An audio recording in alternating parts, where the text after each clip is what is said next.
All right. So, first of all, what is new in 2025? And let me ask you to open your book, the black book, the financial issues book, to page 67. Page 67. Got a chart at the top of that page, and we need to fill in a couple of things there. And so the IRS mileage rate is 70 cents a mile for 2025, 70 cents a mile. We did this book at the very first of the year, and that mileage rate, well, we actually did it the end of December, and that mileage rate wasn't out yet. We're getting ready to do a new printing, so we'll have that in there, but it wasn't available to us at the time that we did that printing. But 70 cents per mile. And that's the amount that you can reimburse to your minister, to others on staff, to people who do some kind of work for you, and they're doing some business miles. They're going to the hospitals, they're making visits, they're doing things on behalf of the church and with their car, and you can reimburse 70 cents per mile. That's the IRS mileage rate. Couple of things that are new. This is not in your book. It'll be in the new one. Just a mentioning of that tax changes are coming.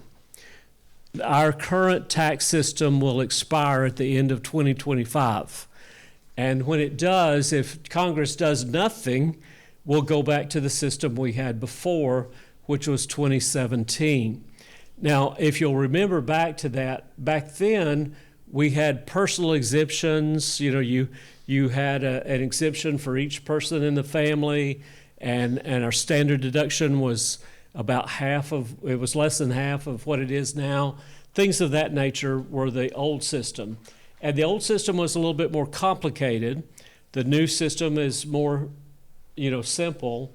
And I hope that they keep the simplicity of this system over the complexity of what we had in 2017 and before. I hope. We'll just have to wait and see. But be on guard, watchful for those kinds of things that are coming in the near future. And that could change the way that we do taxes and payroll and all that kind of stuff as we go into 2026. So be watchful about that. They're working now. We'll see what happens. And they're talking about that legislation. I was listening to a little bit of it this morning on the news that the Senate is likely to change the bill somewhat from what the House did. So we'll see what they come up with.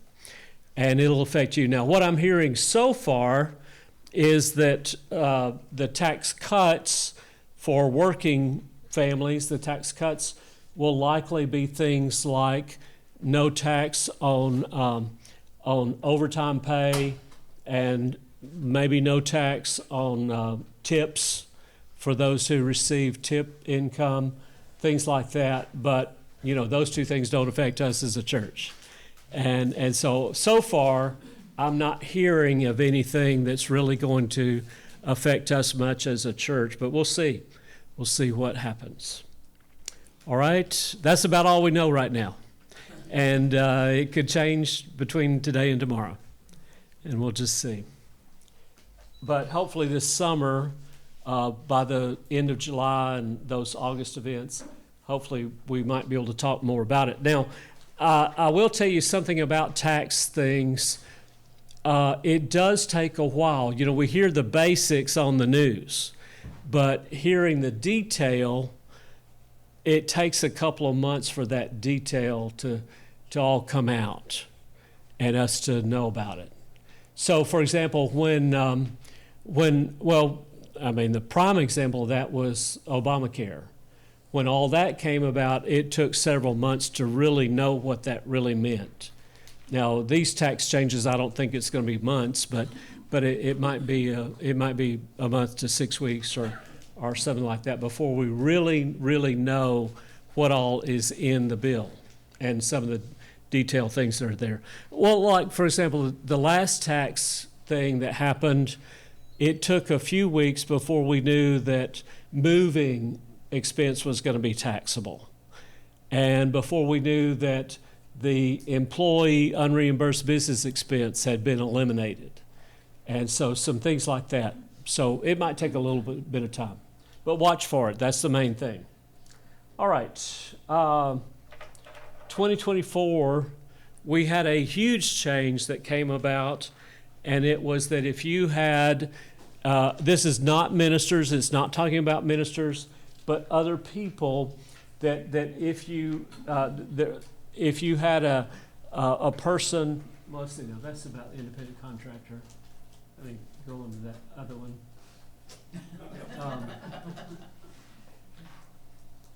Well, actually, I put that never mind on the wrong slide. It's this exempt workers.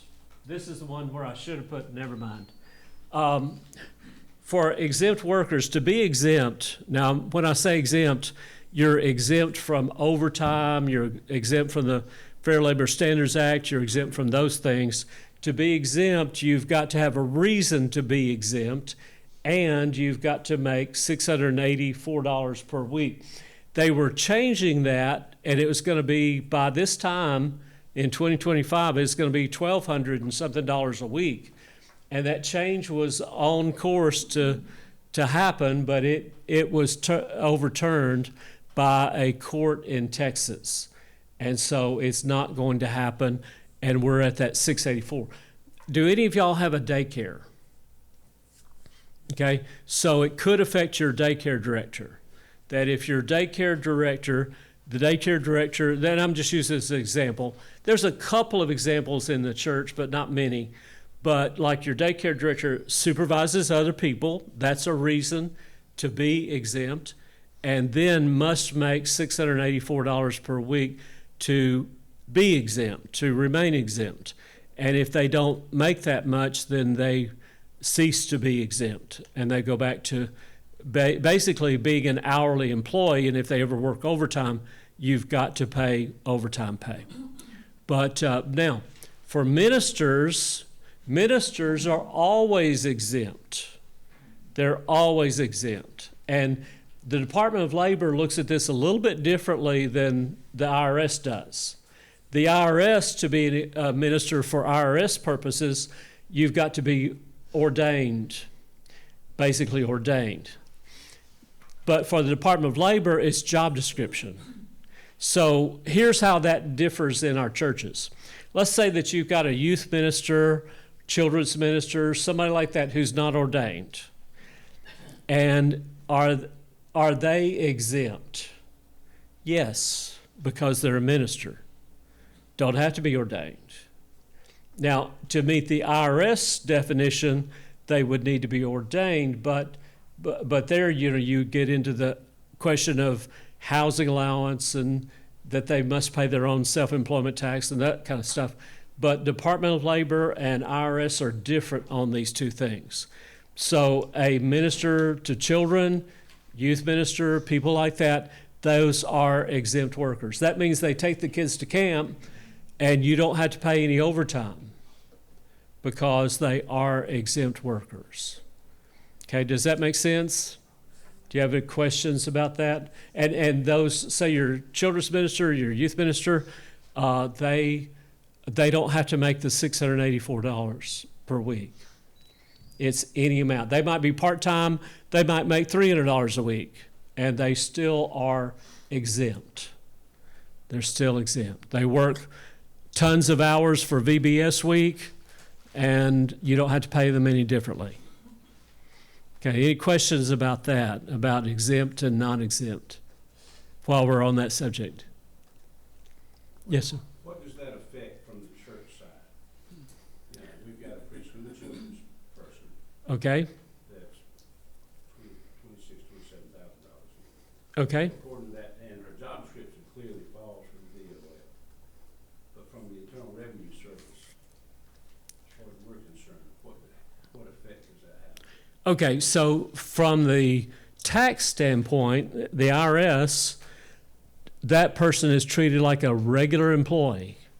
You take out taxes, you take out and match FICA, they don't qualify for housing allowance. But from a Department of Labor standpoint, if they were ever work overtime, you don't pay them any different. Yeah. Okay? All right. And then I had this in my notes. Ministry Safe is really doing a wonderful job. I know this is about taxes, but this was in my notes for another conference, and I just left it in there. I hope that your church is involved in Ministry Safe. It's how to protect children from child sexual abuse.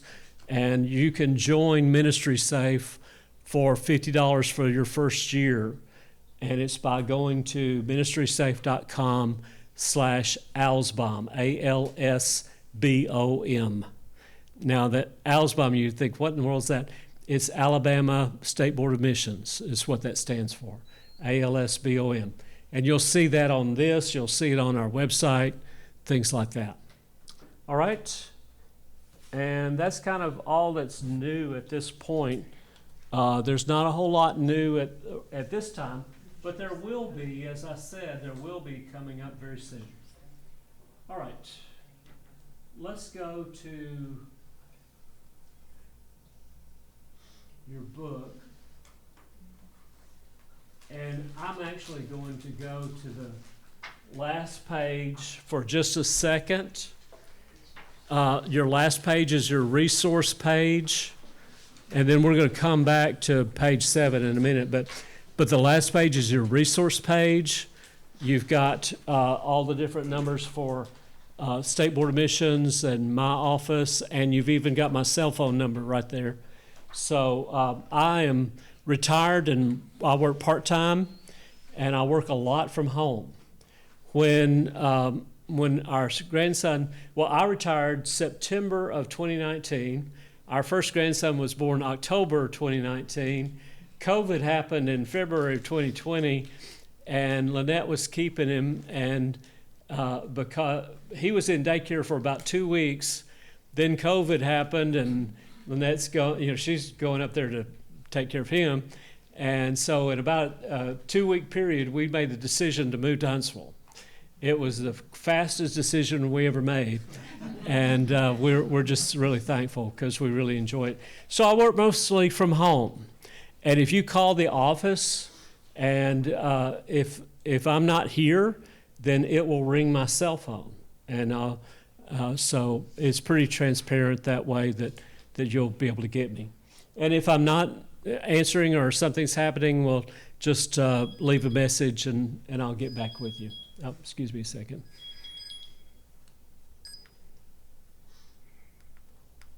Okay.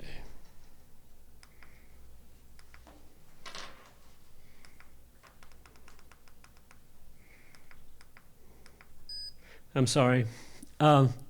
It's really kind of funny. I don't know. Some of you probably don't. Some of you know it. Some of you don't know it. I had triple bypass last year, and so they said it's going to take you a year to get over it.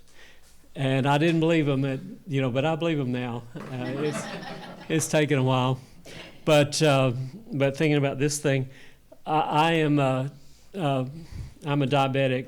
But anyway, I saw a nurse after my procedure and during recovery and cardiac rehab and all the stuff that you go through. And I saw one nurse, and she said, "Wow, you just look so good." She said, "You look great." And then she said, and I was kind of feeling real puffed up. And she said, "You look great." And then she said, "We just don't see very many type 1 diabetics your age." And I thought, uh-oh. And then this doctor came in, and he said, "You really look great. You look so much better in person than you look on paper."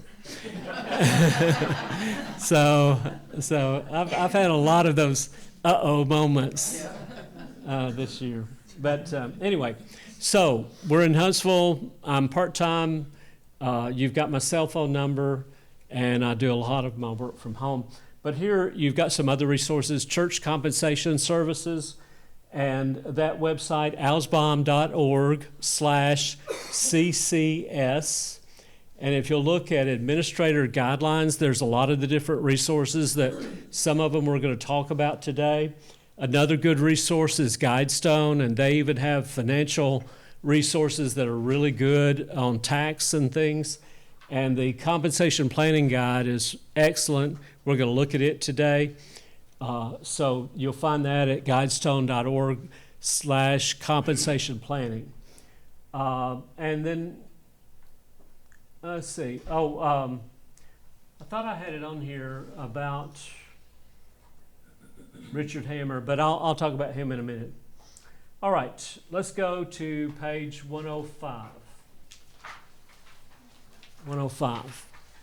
First thing we're going to talk about, and then we're going to go backwards in the book, but I put this in here as kind of an appendix, and it sort of fits in the flow of where we're going to go back to the beginning of the book. But the questions that I get from bivocational pastors are, and number one question that I get all these years, may I have all of my income as housing allowance? And the average bivocational pastor makes about $22,000 in Alabama, plus about $1,500 for benefits. And the average bivocational pastor in a church that's running 50 to 99 is about $33,000 plus benefits. About $33,000. That's the latest survey that was done last year. But can I have all of my money as housing allowance? And the answer is yes. You may. There's a lot of churches out there who think that it can't be more than half. There's a lot of churches who think, no, you can't do that. There's a lot of churches who think, no, that'd be a red flag to the IRS. And that's not true. It's just not true. Yes, as a bivocational pastor, you may have all of your income as housing allowance. But then the thing that I'll ask them is, but why don't you not have all of it as housing, have a little bit of it as taxable so that you can put money into your retirement plan? Because one of the requirements of Guidestone Church Retirement Plan is you must have a W-2 from a Southern Baptist church. And if you had 100% as housing allowance, you're not going to get a W-2. Okay? So let's say that you've got that $22,000 salary. Then I might say, hey, why don't you put $2,000 of it as taxable? Then you can salary reduce $2,000 to put that into Guidestone and use the rest of it as housing allowance. And that would be my suggestion to them. We all need to be saving for our retirement. There is no other way, there's no pension plan for ministers. It's just not there. Now, maybe there's a denomination that does that, but in our denomination, the churches are independent of, the church is the highest authority level. The state conventions and the SBC support that and are not in authority over anybody. So anyway, you want to be involved in that. And you want to be involved in retirement because there is no other way that you're going to be able to retire. And a lot of ministers think about, well, I'll never retire.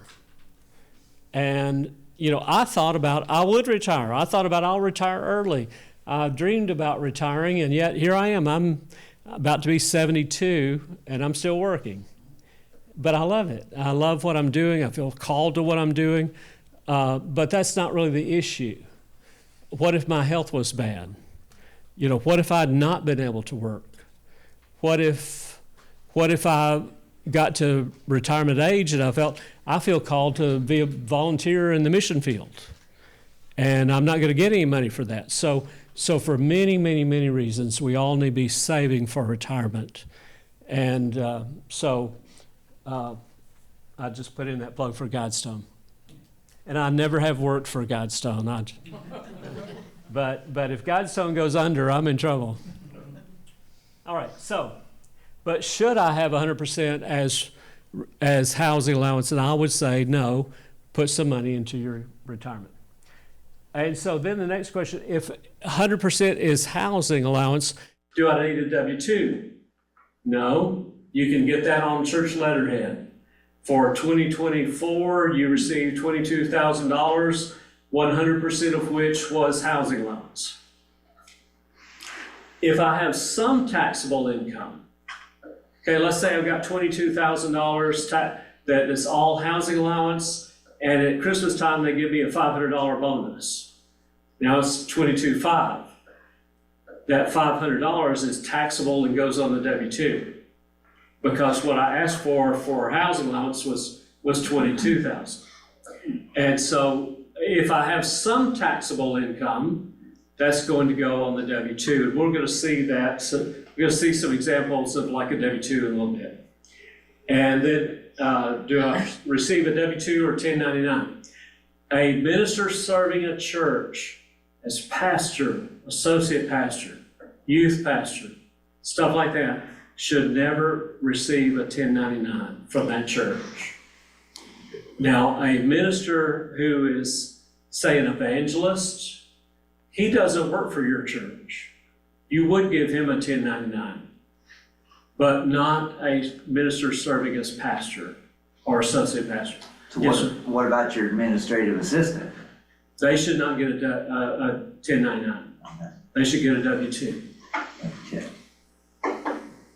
Mhm. Okay, good question. All right. Okay, so the next question is what other forms are needed? So the pastor is the only employee. Yes, sir. Can I just back up and Sure. elaborate? So what if you hired your because this is what we did. We hired an administrative assistant this year, and the arrangement we made was that she would work as an independent contractor, and then we would give her a 1099. Honestly, partly because I have no clue about any of this stuff. Okay, And I'm just being honest, we're Yeah, here sure. to learn. You know, we want to do what is best and decent in order for the church, and what's right, so. well, it's a matter of definition. Alright. That a person that you have certain hours, you tell them what to do, when to do it, how to do it, and they only work for the church, that's going to be a W-2 employee. Now, a person who, okay, let's take a couple of examples.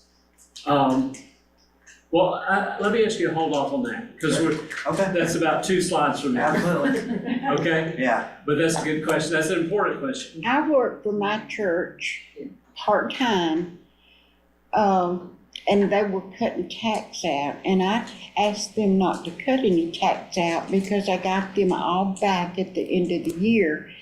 So do I qualify for a 1099? I have no benefits from the church.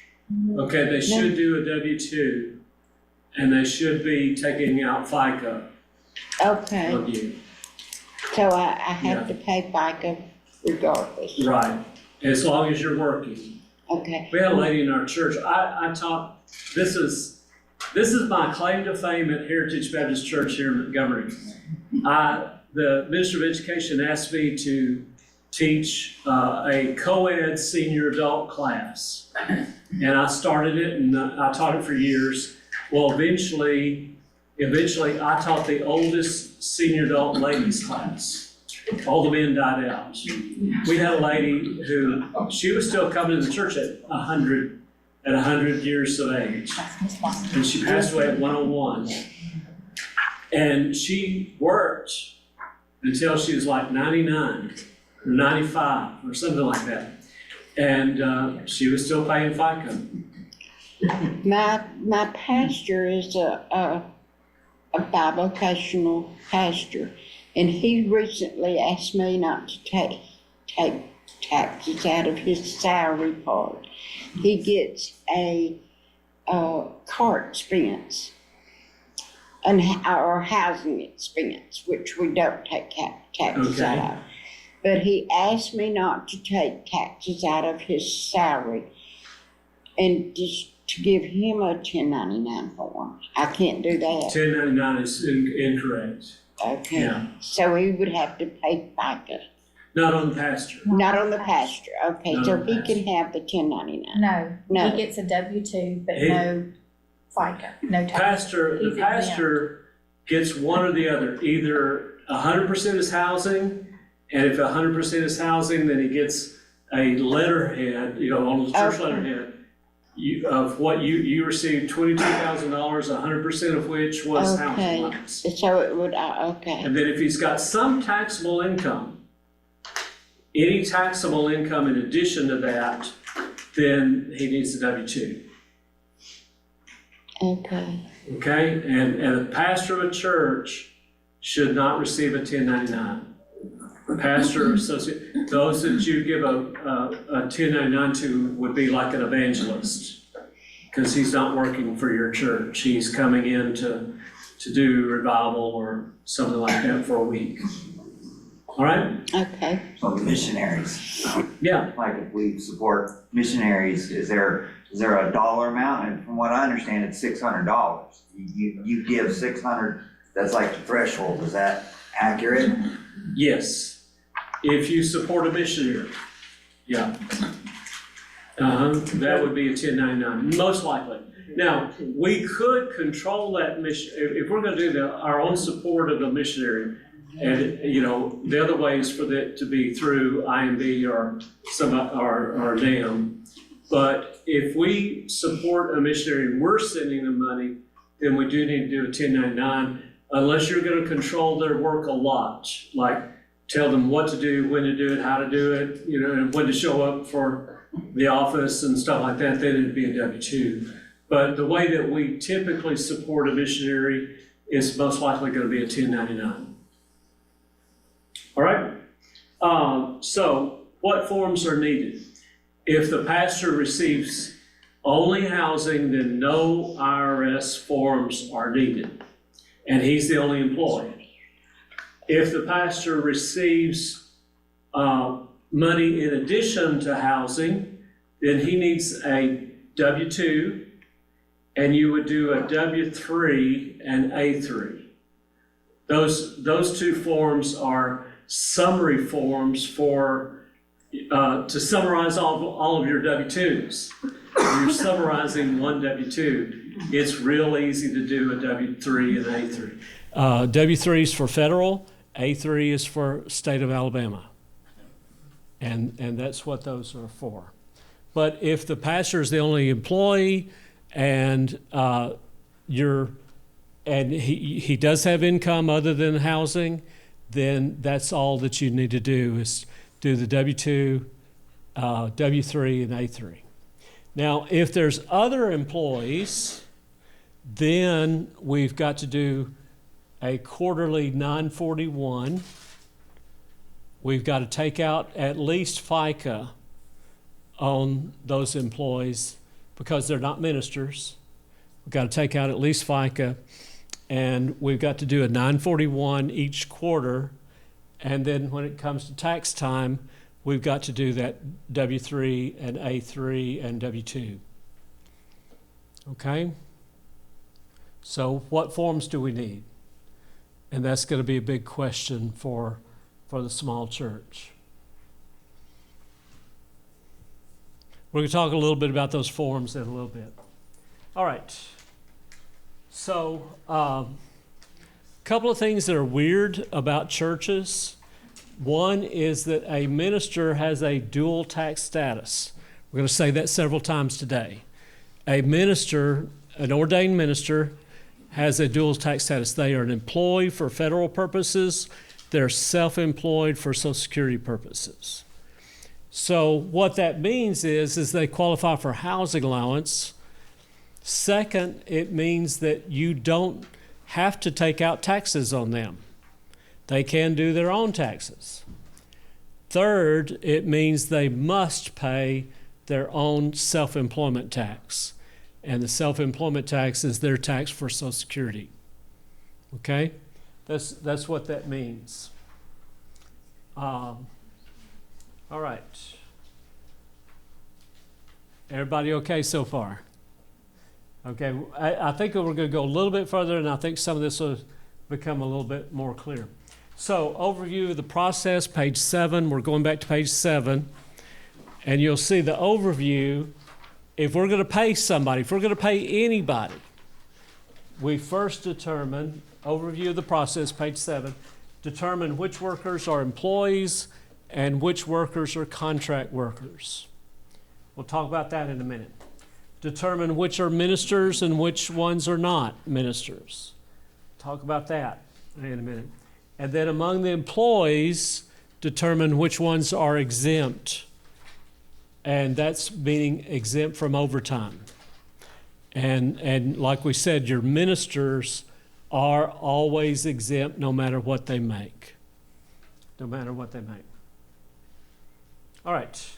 So page 7, first of all, we're determining if this person is employee or contract. If we control how they do their work, when they do their work, what time to show up, what time they'll get off, those kinds of things, they're an employee. If they do their own thing whenever they want to, get the work done, that's all we ask, then they might be a contract worker. And for the church, your ministry assistants are always going to be employees.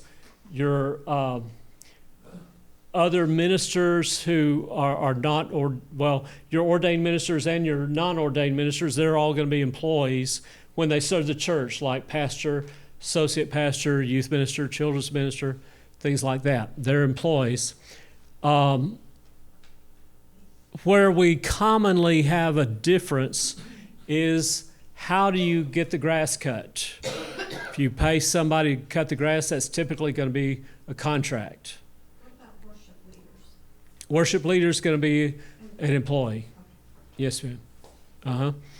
But getting the grass cut, that's probably going to be contract, because you just tell them, we just want it cut. We don't care when, how. They're likely to be bringing their own equipment, things of that nature.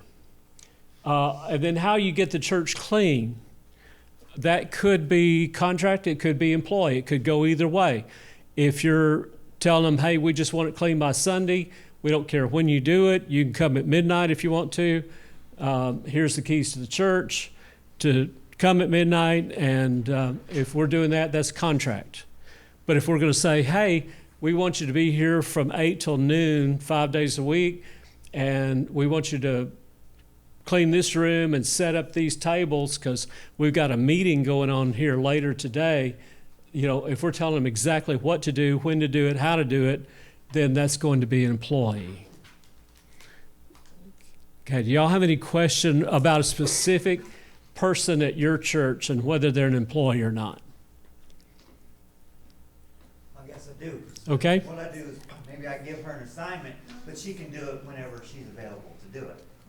So I tell her something to do, but I don't tell her when to do it. Does she work in the office? No, she works from her home. From home? Yeah. Does she have any kind of hours? Some, yeah, she'll, when she submits her time for pay, you know, she'll tell me how much time and we compensate her for what we agreed upon. And she, you know, that's on a document somewhere. I mean, are there certain hours, like 8 to They're not 12? Set hours. They're not set hours, No, okay? I might not give her And- an assignment in June. Okay, I and you're might give her working from lunch home. assignments in July. You might be okay to be a contract. You might be okay.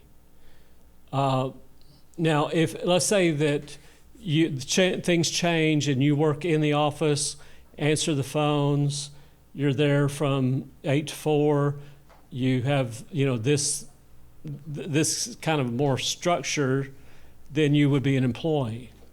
But the way y'all are doing it right now might not be. You might be okay being contract. But now, being contract, you need to know that you're going to have to pay your own Social Security. You'll have to pay both halves of it. Okay? Does that make sense? To the rest of y'all, does that make sense how I evaluated that it might be okay for her to be a contract worker? Okay? And on page 7, you've got the tests. All right? Okay, on page 8, if we've... Question Uh-huh. We don't, we don't have to set hours for her, we just, tell her she just has to have it cleaned by Sunday. And then I think we ask her to, come before Wednesday, just like to empty the trash or something from in between Sunday and our Wednesday night service. But we don't tell her, we have a list of things that she has to, you know, to have done, but nothing other than that. Would that be a contract, or would that be an employee? From what you're describing, it'd still be a contract. Okay. Yeah. Because that second thing is, we only need these things before Wednesday, and we don't care really when you do it. And then the rest of it is, it's got to be ready for Sunday. Okay? All right, now, if we determine that a person is an employee, then we need these 4 forms plus one more thing. We need a W-4. That is your withholding for federal tax purposes. And they need to fill out a W-4. You need an A-4, which is withholding for Alabama. You need an I-9. That's the immigration form. That shows that they can work legally in the U.S. And then E-Verify. E-Verify is an electronic version, basically an electronic version of the I-9. And they're going to respond back to you that, yes, this person can work in the U.S. But it's the electronic version, so to speak, of the I-9, and you have to have both. The I-9 is kept on file. The E-Verify is electronic, and it's done at the time that they're first hired. And it is talked about as being voluntary, the federal, from when you look at the federal website, but it's required by Alabama law. So E-Verify is required. So you got to do both the I-9 and E-Verify. And in fact, I put in, this is a website, verify.alabama.gov. That one is supposed to be a simpler version of the federal form, but the last I heard it, that website was not working. So I haven't heard any updates since then. So if the Alabama website's not working, you're going to have to use the federal. All right, and then the NH1, the Alabama New Hire Form.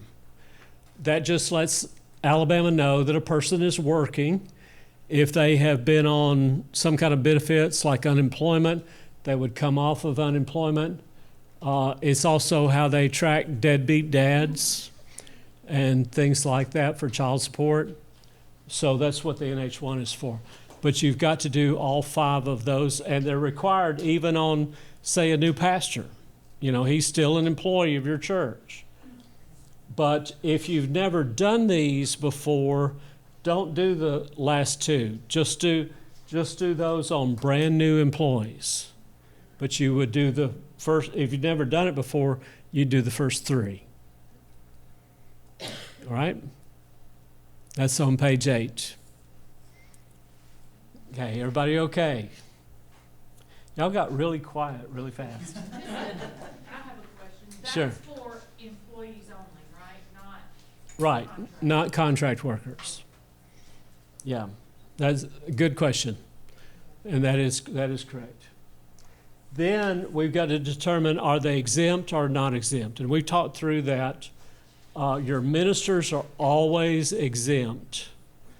And I think, except for this daycare director, have we got anybody else in any of your churches that might be exempt other than a minister? Anybody have an example? The worship leader? Well, the worship leader would be a minister. If the worship leader is not a minister, And that then would fall under that, even though the title is worship leader, but even like our children, maybe I'm doing job title, I'm getting mixed up, because that's their job title. Like our Mm-hmm. Our, even our youth leader is a youth leader, not a Yeah. youth minister. What you give as a title is fine. Okay. It's fine. Doesn't matter.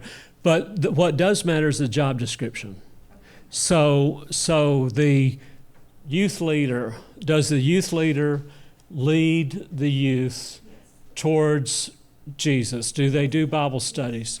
Do they teach the Bible? Do they teach them towards becoming, a believer? Do they teach the teachers how to teach the Bible? That kind of thing. And I had a tax attorney summarize it in this way. Do they impart the faith? Just a little phrase. Is that the job description? And so if your youth leader did not have a ministerial job description, your youth leader would have to be paid as non-exempt, and then you'd have to pay overtime when they went to camp. And you don't want to do that. Don't want to do that. So make sure that your youth minister, children's minister, people like that have a ministerial job description with the kinds of things that I described.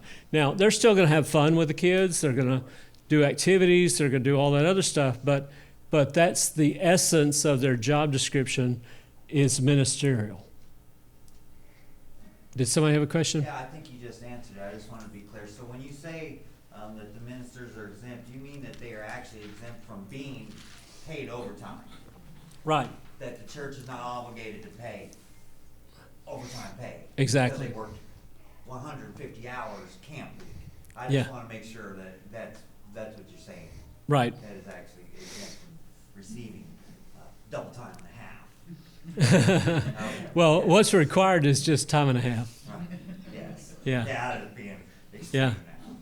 Yes, I just want to be clear on the term what exempt, Mm-hmm. actually exempt from. Okay. So you want your youth minister, children's minister, your worship leader to have a ministerial job description. We'll make sure that's top thing and then list everything else underneath it. And it doesn't have to be complicated. No.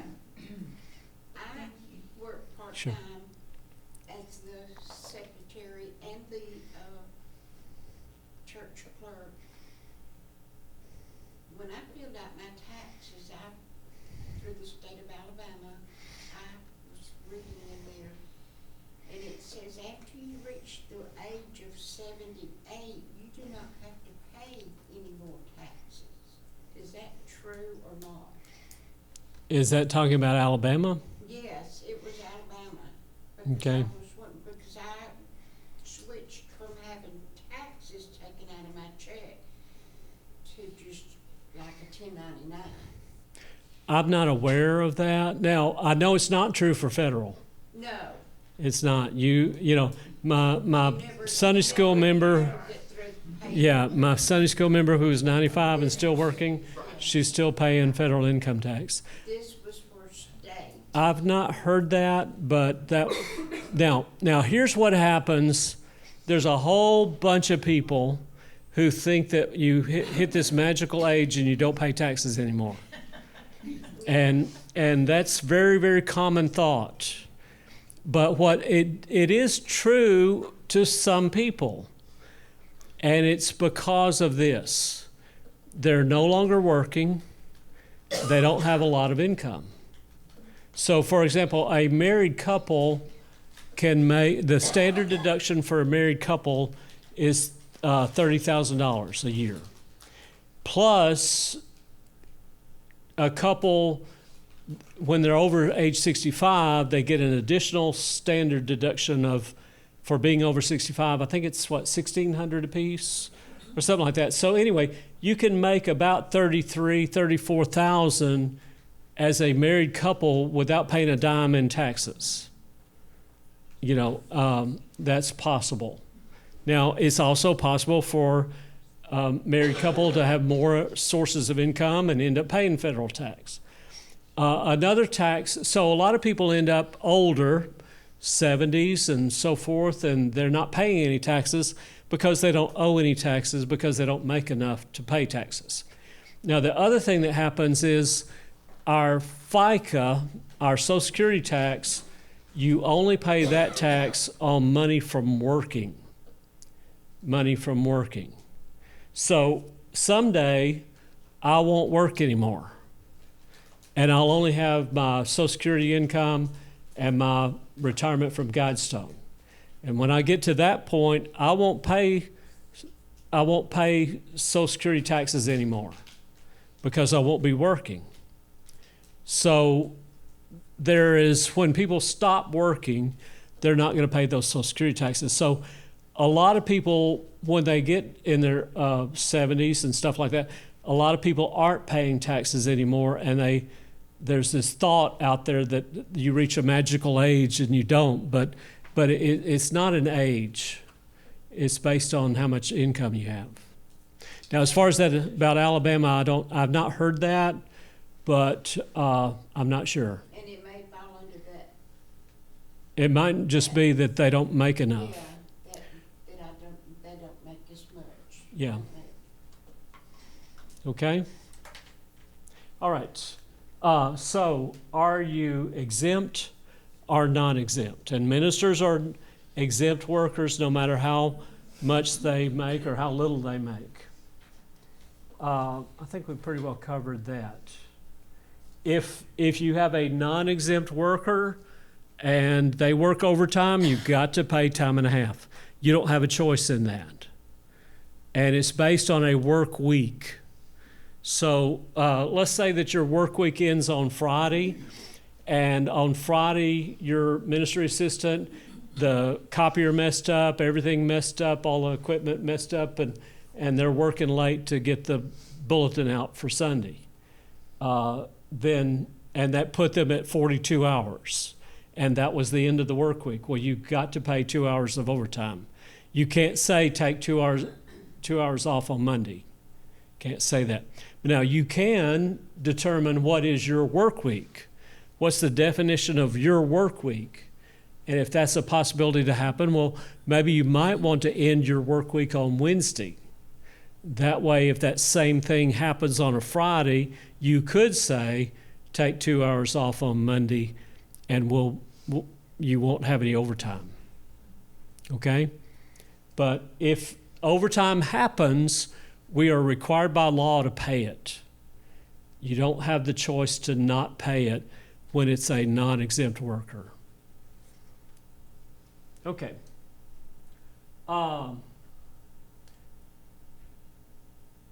If they worked overtime and you didn't authorize the work, you still got to pay it. You could reprimand them for, hey, we said we're not going to do any overtime, and you're turning in overtime. Yeah, you could give them a reprimand, but you still got to pay the overtime. You must pay it even though it wasn't authorized. And for non-exempt workers, you've got to pay all hours worked. Somebody mentioned about being clerk, right? I'm the secretary. She's everything. Yeah, okay. Well, yeah, my list is about that long. I'm the church clerk. I'm also the bookkeeper. So you name it, I do it. And I have worked, when I just took it over in April, in the month of April, I know I put in more than 40 hours a week. Then you should be paid overtime for that. And Pay me, well, because I write the payroll check. well, talk to the finance committee and say, I worked 42 hours. I'm going to pay myself 2 hours of overtime. Just all about your books needs to be above board. Oh, But yeah, everything but that I do. other than that, you should be paid for that. And also the hours for being clerk, you should be paid for, because that's the same thing. Yeah. Same kind of work. Now, many churches, let's say that the church ministry assistant is also the church clerk. Many churches will base their work week on, say, 38 hours, and they're building in that time for being clerk. And they still say, if you ever exceed 40, you need to let us know because we need to pay you overtime. But since you worked extra, you should be paid time and a half for that. That's not gonna happen. We're struggling right now. Oh, And the lady that did the clerk job before me, she didn't take any pay because it put her in another tax bracket. So they think that I need to be in the same, do the same thing. not take any more pay? Not Is take that what they- extra pay for it, but I have told them that when, cause we've had some, finance issues here lately, I said, when we get straightened out, I need a raise or something. Because I'm Yeah, you doing do. 2 jobs. You do. Now, I've had a number of people say to me, I didn't take a raise because it was going to be putting me in a different tax bracket. That's what she said. That's not good thinking. It's really not. Let me tell you why. First of all, when we don't pay, okay, so let's say for us in this room, commonly we're in the 10% tax bracket, and many of us are in the 12% tax bracket. 12. Some might be in the 22% tax bracket, maybe. That's when, now I think in terms of married couple, because I'm married and that's the way I think and that's the way our taxes are and stuff like that. So a married couple, I'm going to talk just in round numbers here. Very, very round numbers, not exact. But basically a married couple can make about $100,000 before they get into that 22% tax bracket. Okay? And let's just pretend that $100,000 is the figure. If they make $110,000, am I now paying 22% on the whole thing? No. Just that last 10. Just that last 10. So we've got a bracket, they don't call it a bracket, but we've got a 0 bracket. That's the standard deduction. We don't pay taxes on that first amount. Then we've got a 10% bracket. Everybody pays 10% on that certain amount of income. Then we've got a 12% tax bracket. Everybody pays 12% on this part, and I only pay 22% if I'm over that, and it's only the part that I'm over. So this question came up for somebody. They were going to get $200 more, and we calculated, FICA, we calculated federal tax and state income tax approximate, and they were out of $200, they were going to get about $154 of that $200. Wouldn't you rather have the $154 than $0? You'd rather have the money. You'd rather take the money. Don't fear a tax bracket. It's not. There are some people out there who think I can actually get less money because I went into this tax bracket. I got more pay, but actually less money because of the tax bracket. That's not going to happen. If you get more pay coming to you, yes, you might be paying more in taxes, but it's not going to make you pay. Not going to make your pay less than what it was. So, anyway, all right, got on my soapbox about that one. Okay, so we've covered these areas. Now, the next question I want us to look at is it taxable?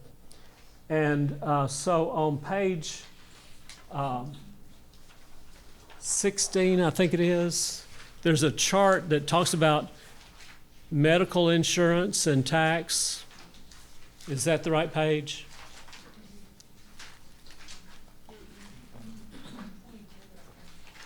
Oh, 22? Let me see the book. I'm sorry, I changed the book. Yeah, 22. 22, okay. Now, this looks complicated. It's not as complicated. We're going to make it not as complicated as it looks. And I want to mention it because I know that we're talking about small churches, but some of you could do this. So, as we look at this chart, if your church provides health insurance for your employees, that is a tax-free benefit. And health insurance is expensive these days. So, that's a lot of money to not have to pay taxes on, and that's good. So it would be great if your church could provide health insurance. But if we have a bivocational pastor making $22,000 or a bivocational pastor making $33,000, it's not likely you're going to be paying his health insurance because, it would be an amount equivalent to, $12,000, $15,000 in addition to that. So I know that there aren't very many churches that do that. So, but if you did pay for their health insurance, you provided a group healthcare plan, it is tax-free. Many of you are in churches where there's only one employee, the pastor, or only one employee who works more than 30 hours a week, the pastor. And there is a provision there in that chart that when there are fewer than 2 employees, okay, that's government speak for you. When there's fewer than 2 employees, does that sound like 1 to you? Sounds like 1 to me. When there's fewer than 2, you can provide or reimburse for their health insurance tax-free. They're just acknowledging that you can't buy a group healthcare plan for 1 employee. Then Guidestone is a tax-free benefit if you provide Guidestone health insurance. It is a little bit different. It's a church plan, but it is a group plan. So if it's Guidestone, it's tax-free. Now, most of y'all in this room are saying, but we can't do that. We can't provide their health insurance. Does anybody in this room provide health insurance? Y'all do? Okay, good. 75%, they pay 25%. That's great. That's great. That's good. A lot of our churches can't. And so if you can't, and this is the reason for me bringing up this chart, if you cannot, then down at the bottom of the chart, there's a provision that says that for a health reimbursement, you do that with a group plan. You can do, let's say you have a high deductible, a $5,000 deductible, but you want to reimburse for some of their out-of-pocket costs. You can do that. And that's called an HRA, a health reimbursement.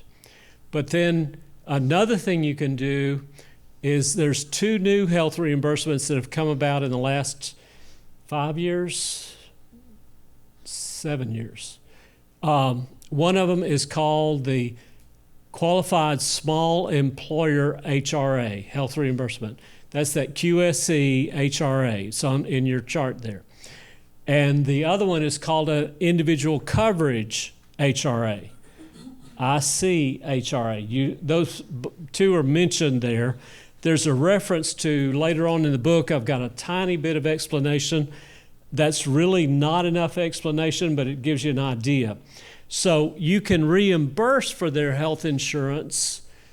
You can decide how much can we reimburse. And there is a limit on it. It's like $12,000, I think, is the limit. That limit changes each year, but you can reimburse up to that amount of money, tax-free, but they are on an individual plan. They bring you a copy of the bill that you're reimbursing. So like if you're reimbursing up to $12,000 and they're on a plan that's, $7,000 for their coverage, you can only reimburse $7,000. You can only reimburse what they are actually billed for, but you can reimburse for their health insurance.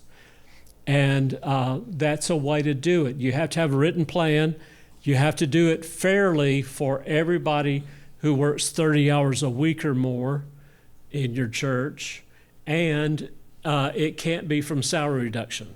This is a benefit. It's not just taking money out of their paycheck. And so that is a way that you can provide some towards their health insurance. You're probably going to need a person to help you develop that plan in a proper and legal way. and like a HR specialist or a CPA or somebody like that to help you with that. But once you get it set up, you can administer it. It's really easy to do once you get it set up. But I'm mentioning that because many of you say to me, we can't do health insurance. And I'd say to you, well, maybe you can do something. And maybe you can do some that is tax-free. And what you might want to do as you think about raises for next year, you might want to say, hey, we were going to raise your pay by $2,000 next year, but we're going to give you this instead, and you'll get that raise tax-free. So it's something to think about. All right. Now, the next pages, I've got a chart showing some things that are taxable. And I'm not going to go through that whole chart, but basically that chart is divided into sections. First of all, salary. Salary, of course, is taxable. A bonus or love offering is taxable. Let's go on to the next page to see the chart. And we're not going to cover everything, but just I want to kind of mention a few things here. Salary is taxable, love offering, bonus, those are taxable when they come from the church. And any kind of repayment of personal personal thing, like for example, I hear of the church pays for the pastor's car insurance. Well, that's not one of the ones allowed by the IRS, so therefore that amount is taxable. So those things are taxable. Housing allowance down at the bottom of that chart, housing allowance is not taxable, but it is salary and housing are both taxable for the self-employment tax that the minister has to pay. You've got a section on reimbursements. As long as those reimbursements are done in the way that we're going to talk about in a few minutes, as long as they're done that way, then they're not taxed. But if you do it incorrectly, then that money is taxed. We're going to talk about that. You can provide benefits. That's the next section of the chart. Like we said, you could provide health insurance. Many churches that are smaller don't do it, but you could. You could provide contributions into their retirement. You could provide group term life insurance and things of that nature, those things on a tax-free basis. All right, so that's the chart. We're not going to go over the whole thing, but in the next few minutes, we're going to talk some primarily about reimbursements for business expense. And done properly, that's not taxable. All right, so what is taxable? And that chart can help you if you have a question about something and whether it's taxable or not. Okay. All right. Here's an example.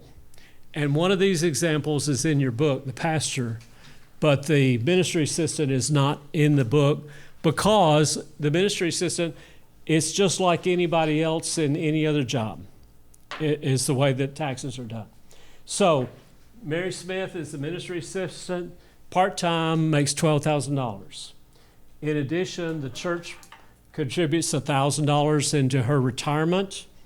In addition to that, she puts $1,000 of her own money into retirement through salary reduction. And then the church pays for $25,000 worth of life insurance on her, and that amount, as long as it's under $50,000 or under, that amount is not taxed. It's got to be a group insurance plan. So her W-2 looks like this. And so in box 1 for federal, how much of her income is taxable? $11,000. Remember, she chose to put $1,000 into her retirement. What about the retirement the church paid, the $1,000 the church paid? It's not taxable. It doesn't go on the W-2 anywhere. So she's got $2,000 going into her retirement plan. And $1,000 came out of her paycheck, and so that shows up here as a reduction of box 1 by $1,000. Box 3 and 5, however, show $12,000. That putting money into your retirement plan doesn't help you on your FICA tax. They just set it up that way. It doesn't help you. So then the $600 federal tax that was withheld from her paycheck, I just made that number up. If she's the only person working and this is all she makes, then she doesn't pay any federal tax. Her standard deduction is much more than that. But if she has other jobs or she's married and they have other income in the home, then maybe she wants some federal withheld. So I do have a question on that. Sure. The federal tax withholding.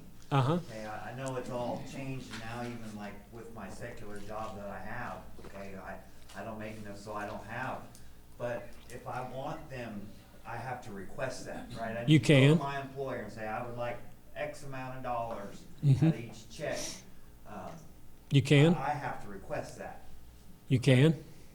And now, is there like, can I do that could I go to my employer next week, or is it like health insurance where it's like open enrollment, I can only do that at a certain time of the year? Because Most we of ended them. up having to pay taxes this year, and I was Okay. thinking about actually having them withhold like $20. Yeah, you could go to your employer right now and tell them you want more withheld each paycheck. And she Yeah. could start that next month, Uh-huh. so that could happen any time of the year. Yeah, sure could. I know there's been some years that after April 15th, I've gone in and adjusted it some too. Okay, so that $600 is a made-up number, depending on her other situation. The figures for Social Security tax and Medicare tax, I did calculate those out based on $12,000. And then down here in box 12, you see code letter E, which is the code letter for a 403B, which is what Guidestone is. You know, it's like a 401k, but in the case of a nonprofit, they typically use what's called a 403B. And then that $1,000 goes there. And then down here under state, we show 11,000. That amount does help you on your state taxes too. So her W-2 looks like anybody's that works for any company, anywhere. Now let's look at his, Pastor's. Pastor is, he makes $25,000. Out of that, he wants $15,000 to be housing allowance, and he signed a $2,000 salary reduction agreement to put that amount into his retirement. So 25 minus 15 for the housing allowance, that means that his taxable income is 8. Then you subtract $2,000 for what he wanted to put into retirement. It makes 10, and then you subtract.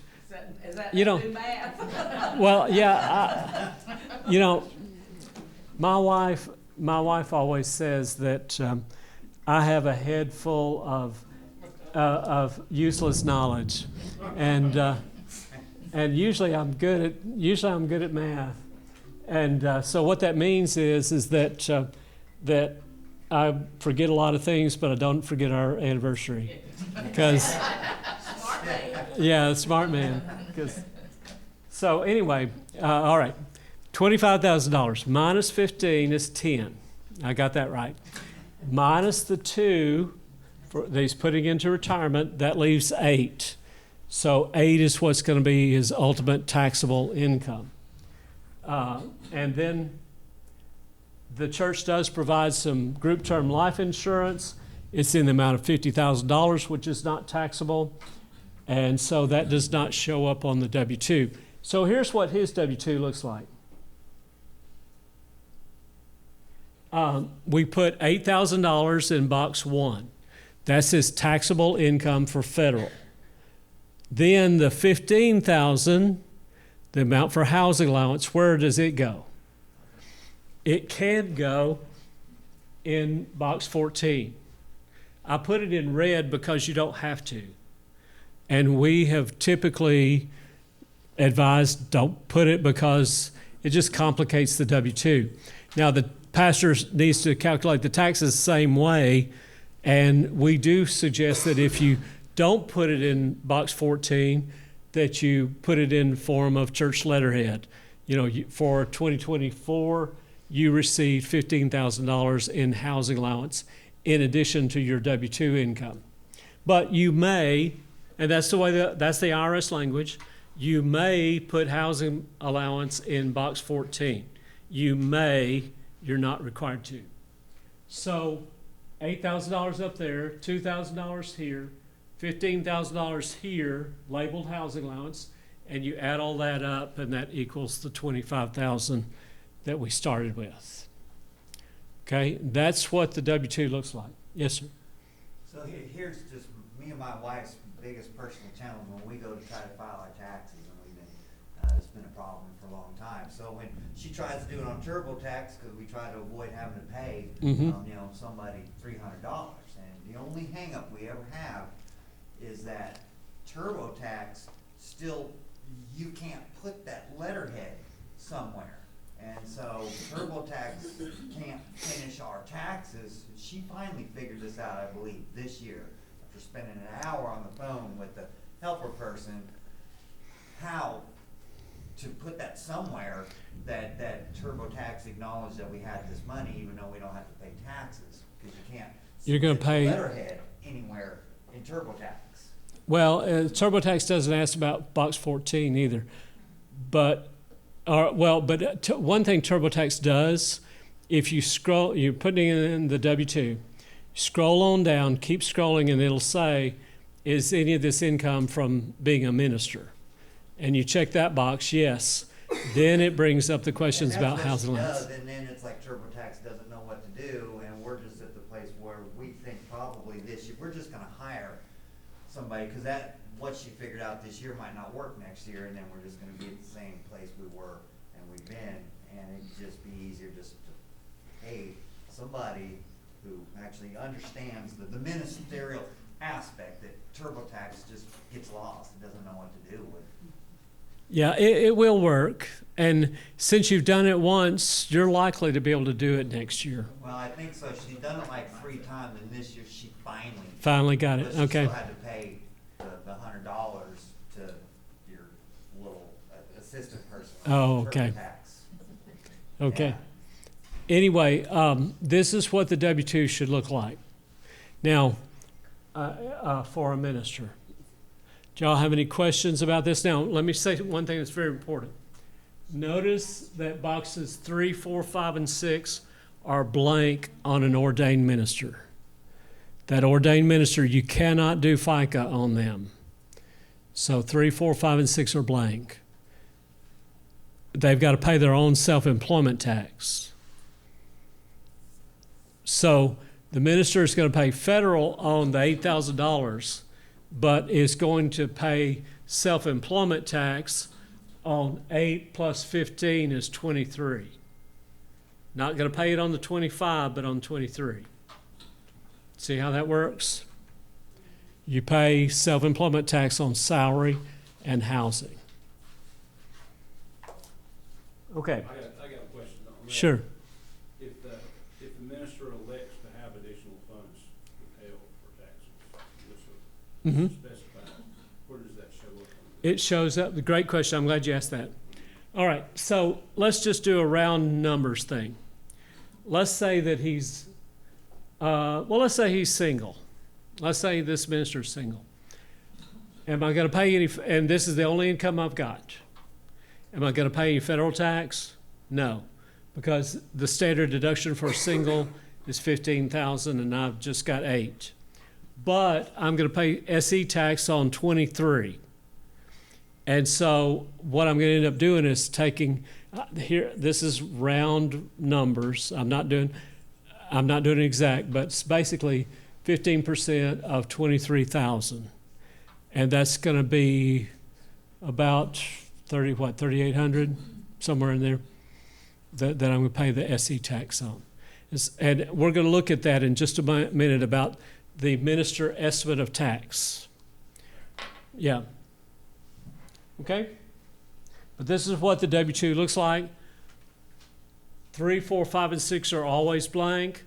if he wanted you to, so he owed, let's say he wanted you to withhold $4,000, then that $4,000 would go up there in box 2. All right. Now on the next page, let's see. There's a page with a W-2 at the top. It's the W-2 we just did, the ministers. 26. And I apologize, I changed the book up. I used to know the pages, all the pages of it. But page 26, and then that's the W-2 that we just did. And then down below that is the 941. Now I've not given you the whole 941, but just to get you started. So in this example, how many employees do we have? We've got 2. How much did they make this quarter? Well, $8,000 divided by 4 is $2,000, plus 12 divided by 4 is $3,000. So basically they made $5,000, but remember she's got money she's got going into retirement, so the 2 of them made $47.50 for this quarter. So how much is the total taxable income? That goes in there. Then under the next box, how much was withheld in federal income tax? And so that was $150 this quarter. If you withheld on him, on the pastor, you would put that withholding right there. He is included on the 941 in the first few lines. The minister is included. Now then when you get to line 5, he is not included. Because now we're talking about FICA. So you take her $12,000, a fourth of that would be $3,000, and then you multiply it out. And what you're doing here, you're multiplying it out by 12.4% and multiplying it out by 2.9%. And you add those together, you're getting 15%. That's both halves of Social Security. So when you do your 941 and you've sent the money in, whether many of you in this room quarterly is all you're going to have to send it in. For some of you, it might be monthly. But when you send that money in, you're sending in both halves. Now, half of that came out of her check, but the other half did not. The other half, you're going to have that in a budget line in your church budget for FICA, for Social Security taxes. Okay? And here you're paying, when you pay the bill, you're paying both halves. Everybody okay? Kind of see how to get started on a 941? Okay. All right. That doesn't apply to contract employees. Right. If it's a contract worker, all that you don't do a W-2. And we're going to look at the 1099 in just a minute. So you have to do the 941. If we've got 2 employees, if we've got this example like we just showed you, then you do have to do a 941. You've also got to do an Alabama A1. And Alabama forms, you do them online. They're real simple. And it's called an A1. It corresponds to the 941. And then at the tax time, you're going to do a W-3 and A3 and W-2s. Okay? Now, let's look at the 1099. If you have contract workers, and I didn't put this in your book, but if you have contract workers, you're going to use the 1099 NEC. It stands for non-employee compensation. We used to use the 1099 miscellaneous, but this one's real simple because it's just got the one line. How much did you pay that person? And well, of course, you put in your name and church name stuff. You put in their name and Social Security number and address, and then how much did you pay them? And so this is a very simple form. It's a lot more simple than when we had to do the 1099 miscellaneous. Okay, everybody okay? And that's the 1099 NEC. Oh, one more thing. You should get, when you're going to pay a contract worker, have them fill out a W-9. A W-9. And what that does is it gives you their social security number so that, you know, if you give them the money and then at January you try to track that person down and say, hey, I need your social security number, well, you might not be able to find them. They might be hard to find, or they might say, hey, yeah, I'll get it to you, and then they just don't. So you could get penalized for not having the social security number, and you want to make sure that you do. So get them to do the W-9 first. I've got your check ready, but I can't give it to you until you fill out this W-9, and that'll get it done. All right. So I just got one question. So Sure. could I just go to the website, print out this form and fill it out? Cause she shouldn't, in my opinion, she shouldn't be filling out her own 1099. Somebody else, that's just my thinking. You could. I'm not gonna expect her to fill out her own 1099s. A lot of times the person who does the financial, a lot of times they fill out their own tax forms, a lot of times they fill out their own check, but in every case, you have another set of eyes on it, so that all that is seen, what's done. So she could fill out her own, but if you did it, it's okay. And it can be like by hand or? It can be by hand, but the W-2 and the 1099, you can't just print them out from the internet. Yeah. So what do I need to do, or the church needs to do to properly get that document and fill it out right, that the government will actually Well, accept that document? if it's a W-2, there's several ways. One way you can do it electronically, and another way you can do it by hand, but you get a copy of the W-2s and stuff like that, and you get it from like an office supply store. It's the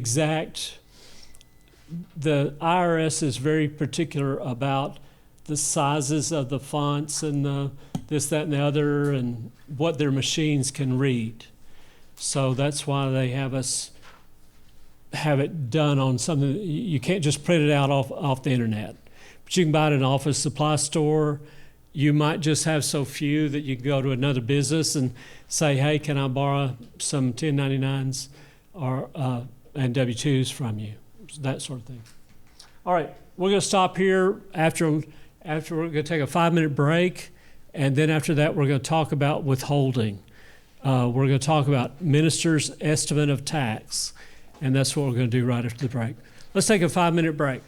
We'll start back at 11:30. All right.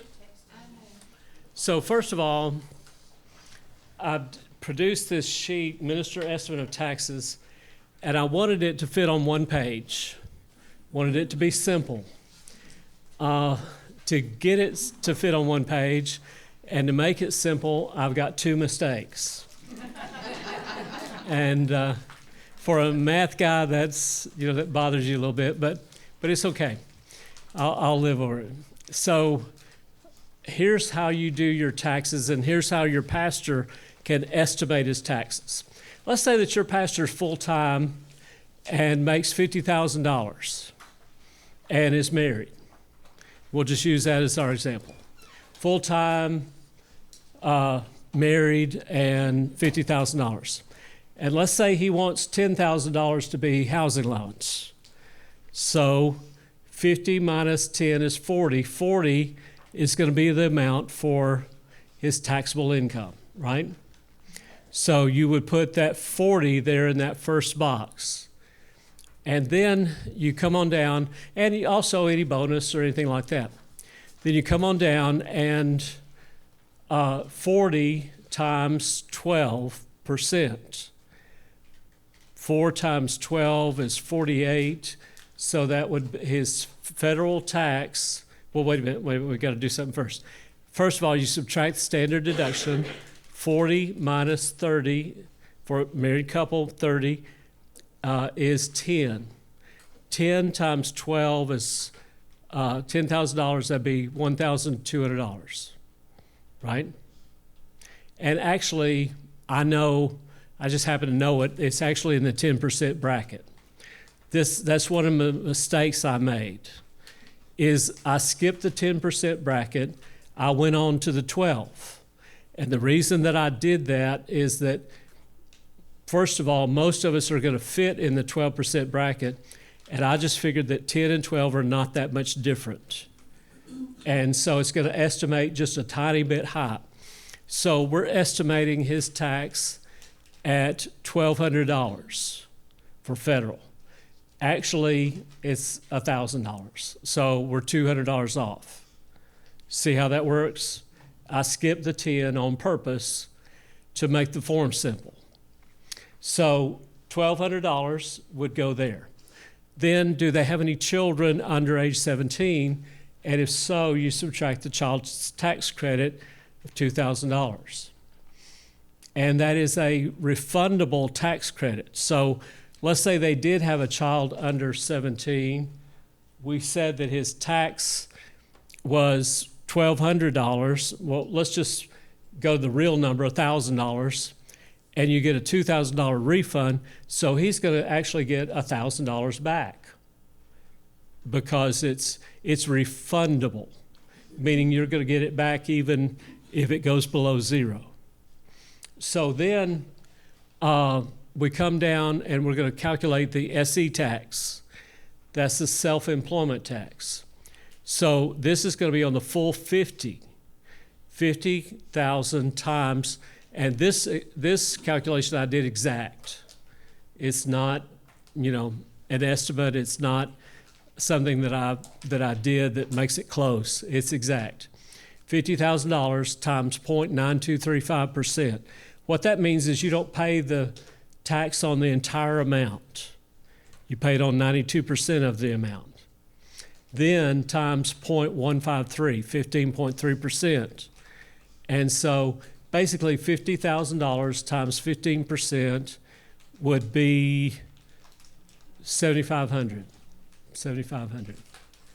And it's going to work out to be a little less than $7,500, but that's going to be his tax. Now, let's say that he had the 1,000, let's say they don't have any children under age 17.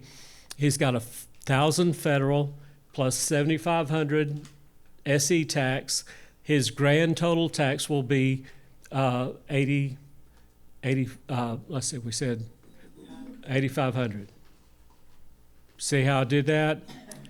And then he's going to either divide that by 4 and make 4 quarterly estimated tax payments, a little over $2,000 each, or you can take that number and divide it by the number of paychecks in the year, and you can withhold it, but if you withhold it, you withhold it only as federal income tax. And you think, well, gosh, that's $8,500, and he only owes $1,000 in federal. Isn't that going to make him pay way too much in federal? It'll all work out at tax time, because you're going to have your federal income tax that you compute. You'll compute other taxes, and the first on that list is self-employment tax. Then you come down to total tax. And what you do is you compare total tax to the amount that's been either withheld or sent in quarterly payments, and then that's what you owe, is the difference. So if he didn't send in $8,500, if he only sent in $7,500, he owes $1,000. And that's what you owe. It's based on the total tax, not just federal income tax. So it'll all work out. And you withhold it only as federal. You cannot do FICA on an ordained minister. The other sheet that we've got, I don't know if is it front and back, or the other sheet is minister estimate of tax if you're in the parsonage. And it works basically the same way. You'll only pay federal on salary, but you're going to pay Social Security tax, the SE tax, on both salary and housing. And in this case, it's the rental value of that parsonage. You're going to pay tax on that. Not federal, but the SE tax. Yes, sir. So, a pastor can't receive a housing allowance if he's living in a parsonage. Well, he can, and actually he should, for whatever he would pay for. And maybe he should have his own renter's insurance. He might be buying some furniture. He might be doing some other things. Maybe he pays for some of the utilities. Maybe he pays for the internet to the home. Maybe the church pays the lights and the water, but they don't pay for that. So he should have, it's going to be small, but he should have a housing allowance for those other things. Does that Any make sense? expenses going toward that home Yeah, that he, counted as housing allowance. expenses that he has to pay for, and he should ask for it. So let's say that I've got a salary of $40,000 plus the use of this home. Let's just make that up. So $40,000 plus the use of this home, and let's say that I think I might have $4,000 worth of housing, so I request $4,000 as housing allowance. And so now, instead of paying federal tax on 40, I'm paying it on 36. But then I'm still going to pay, let's say that the rental value of that home was 10, I'm still going to pay my SE tax on the full 50. 36 plus 4 is 40, 40 plus 10 is 50. And I'll pay the SE tax on that full amount. Okay? Does that make sense? In every case, you're paying federal tax on salary, but you're paying SE tax on both salary and housing. All right. So I hope this sheet helps you. Hope it, for your minister, you can make copies of that and give it to your ministers, your ordained ministers, and then they can use that to calculate. All right, let's go to the compensation planning guide. We've only got a few minutes before lunch, and I want to kind of go over this. We're not going to read every word of it, but we're going to go through the compensation planning guide. So first of all, as you open it up, page 2, bottom of page 2,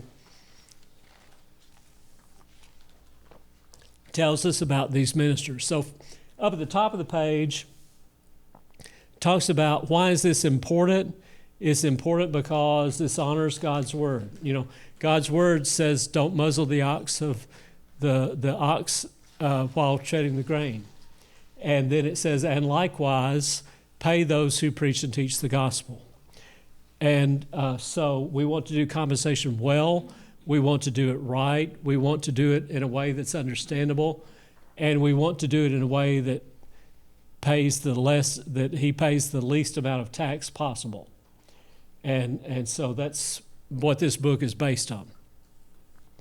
Down at the bottom of the page, it tells you, number 3, it tells you who is eligible for this as a minister for tax purposes. And so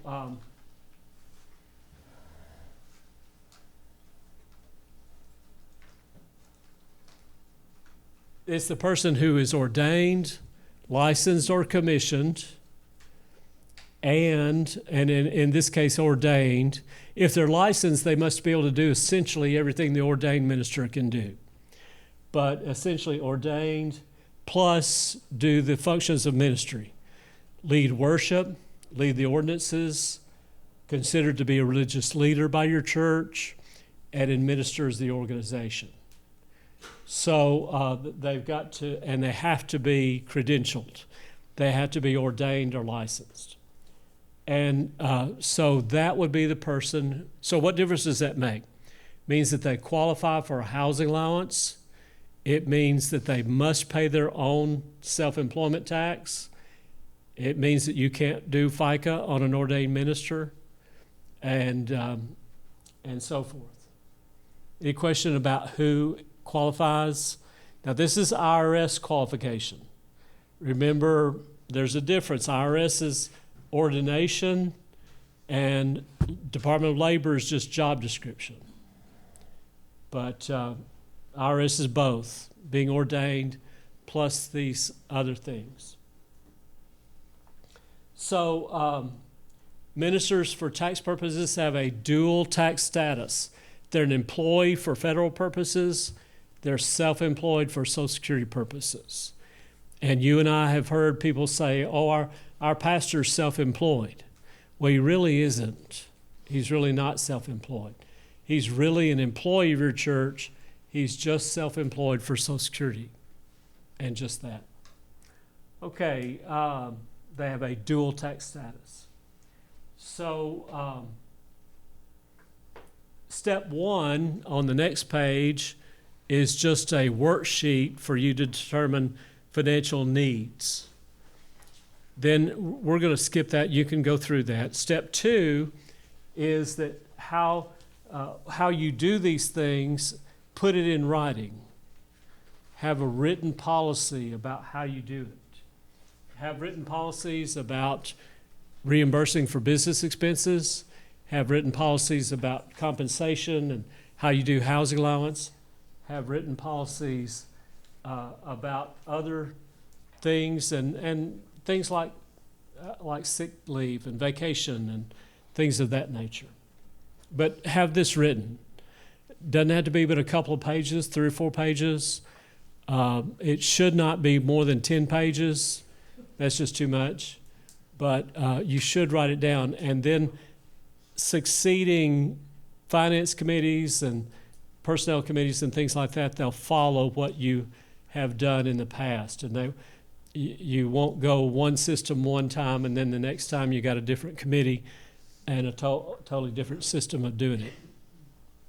All right, so step 3, provide for ministry-related expenses. You should be reimbursing your minister for their business expenses. And these days, I had a lot of ministers who would tell me, oh, I just write that off on my taxes. Well, since 2017, you can't. They eliminated that part of the tax code, and you can't. So if you don't reimburse it as a church, they're just simply out of luck. So you need to reimburse for business expenses as a church. So you set up a budget, and then the top set of bullets that are on this page, you can reimburse for these things. For mileage that's related to business purpose, you can reimburse for meetings and conferences and books, periodicals. You can reimburse for conferences, things of that nature, and you can reimburse for ministry-related hospitality. Now, what that means is the pastor can take a family to lunch. They're new in town or prospects, and tell them about the church, explain things to them, answer their questions, find out where they are spiritually, things of that nature, and that can be reimbursed, that lunch. So those are some things that can be for, and then at the bottom of the page, you've got the IRS requirements for the accountable reimbursement plan. It's got to be in writing, that they've got to turn in a report at least every 60 days in writing, showing the date, place, purpose, and number of miles. If it involves something that they bought, it gives the receipt and so forth. They turn all this in writing, they get reimbursed. And it's got to be done within 60 days, and if they do that, then it's not taxed. But if you just do a car allowance, hey, we're going to pay you $500 a month, car allowance. Do I need to turn in any forms? No. Do I need to account for this? No. We're just going to pay it to you. Well, that $500 is taxable money. See how that works?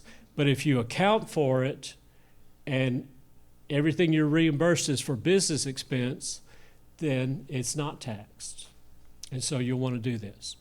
Another thing that's related here that you'll want to reimburse for is for the pastor's cell phone. You can reimburse for the cell phone tax-free. Tax-free.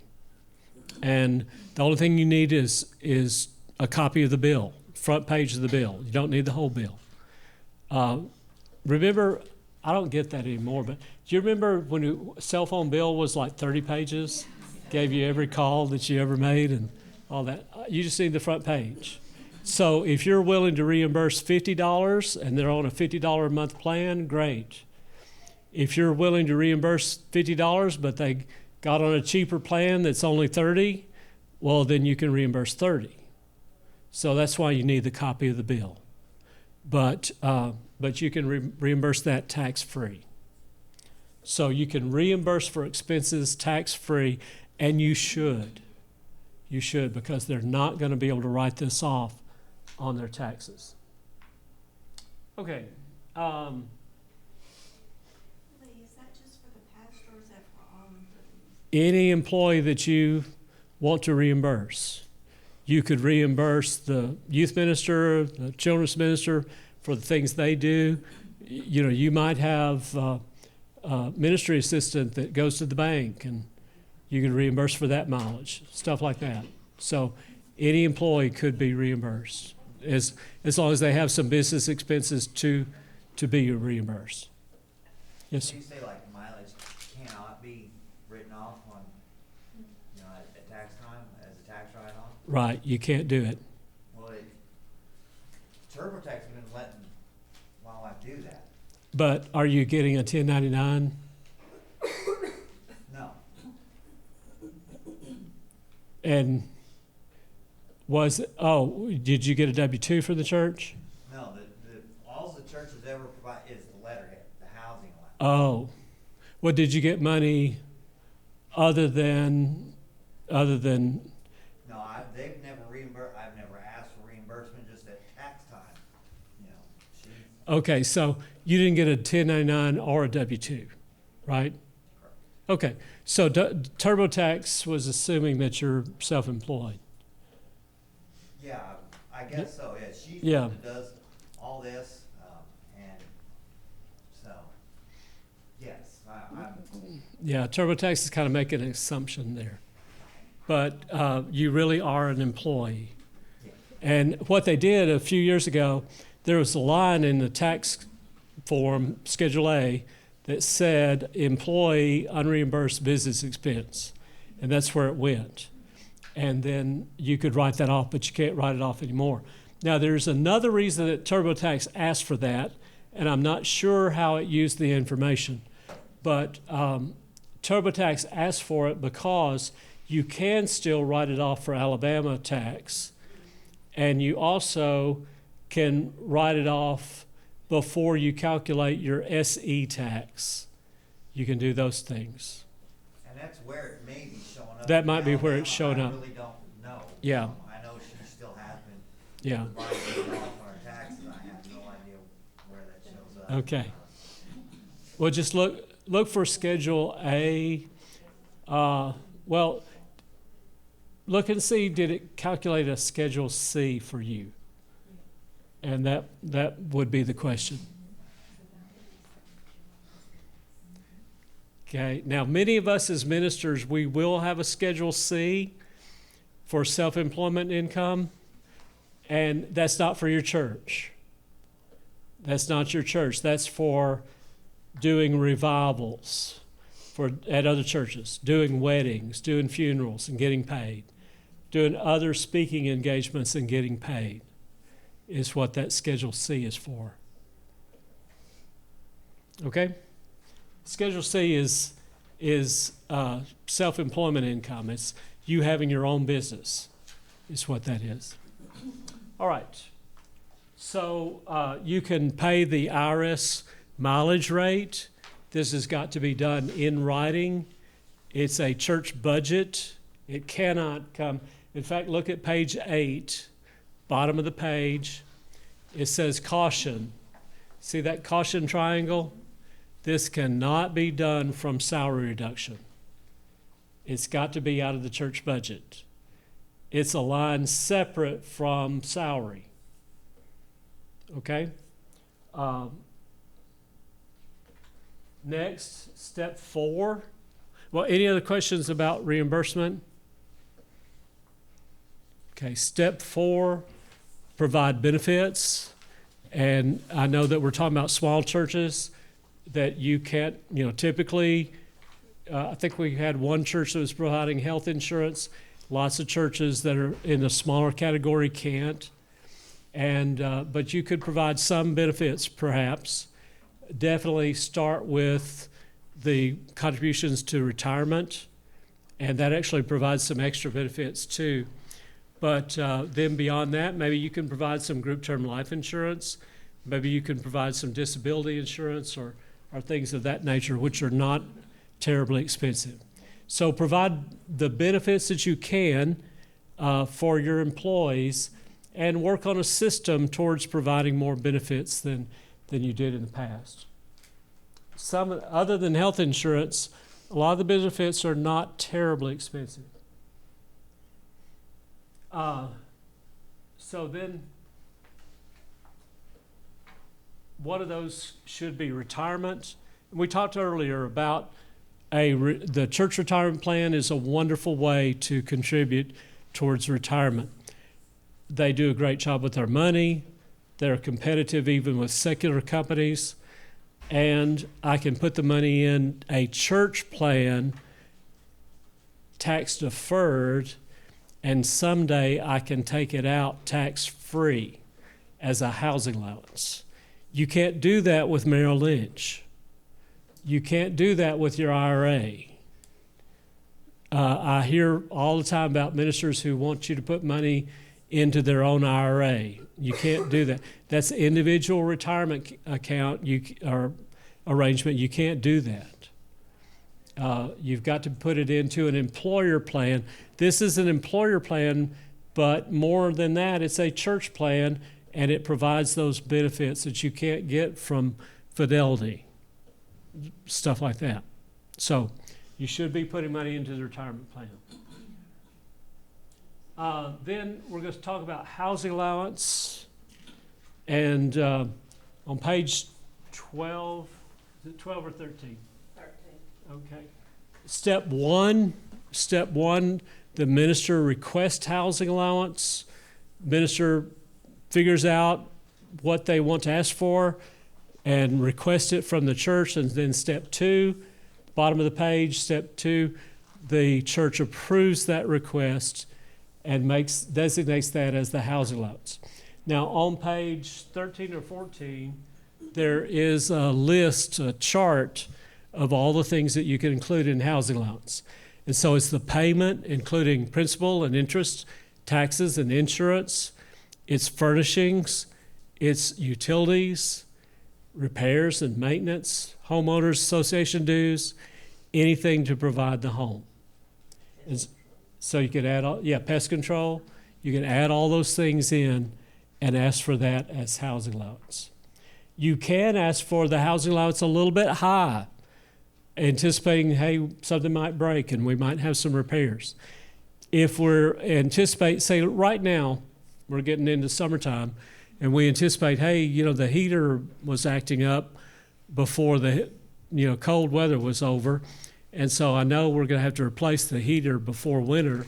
You could ask for an additional amount in housing allowance now in preparation for that. The thing about housing allowance is it must be done in writing some way. Either the church approves it in minutes or it's listed in the church budget, but it's in writing somewhere approved by the church. And the other thing about housing allowance, it cannot be retroactive. Cannot be retroactive.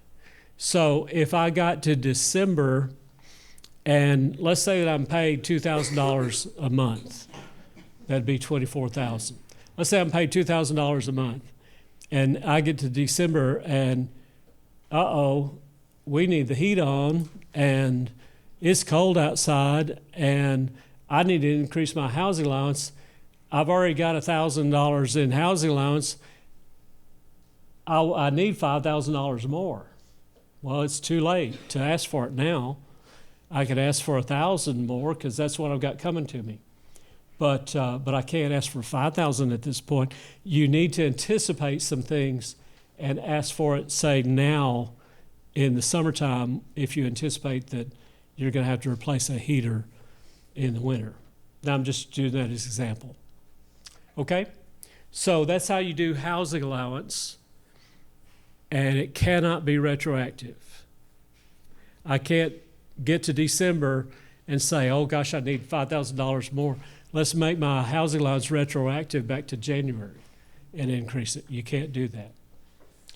And then you put it all together, and that's the next step. We have not covered every word of this book, but we've basically covered this book, and that's how it works to do compensation right, do it well, and do it in the best interest of your pastor and other ministers to have them pay less in taxes than they might otherwise have to pay. All right, any question? I think it's time to go to lunch. A little bit later, getting through this afternoon. But I'm open to a nap too. All right, so on page 30 of your book, the black book, the financial issues book, on page 30, I want us to talk a little bit more about accountable reimbursements. Your church should be doing this. You know, I know that we're talking about smaller churches, but you should be doing this. If you're not doing it, your pastor's out of luck. So, page 30. We want to provide for ministry-related expenses, like we talked about in the compensation planning guide. And we want to do this accountably. It's got to be done in writing. It's got to be done at least every 60 days. You can get reimbursed for mileage and for conferences and books and hospitality, things like that. So the question comes up, who can have reimbursed expenses? Anybody that works for the church that has some business expenses. It could be the pastor, it could be the youth minister, could be the secretary goes to the bank or post office or stuff like that. It could be the custodian goes to the supply place to get custodial supplies. Anybody that incurs, they're an employee and they incur business expenses, you could reimburse those expenses. What if it's not an employee? Is it a volunteer? I am the secretary treasurer and I'm strictly volunteer. Okay, the church could reimburse you for any expenses that happened, like if you had to buy something. But then on your mileage, though, as a volunteer, they could only reimburse you 14 cents a mile. But now, when y'all were talking about it earlier, I do put my mileage down on my taxes. As a volunteer? Yeah. Well, and you can claim 14 cents a mile on your taxes. Yeah. Don't do anything with the church. Yeah. Don't put anything down for the church or ask for any kind of reimbursement from the church. Yeah, they could reimburse you for 14 cents. But also they could reimburse you, say coming here, this $15 or anything like that, they could reimburse you. It's just the mileage rate. Mileage rate for business, which would be an employee, is 70 cents, but the mileage rate for a volunteer is just 14 cents. Okay. Now, we're talking about accountable plan, that you account for it. You account for the expenses, you account for the mileage. That's an accountable plan. What about a non-accountable plan? A non-accountable plan might be that the church gives you, like I said earlier today, they give you $500 a month for business expenses. Do I need to turn anything in? No. We just pay you that. Well, that's just taxable income. That's all it is. It's just taxable income.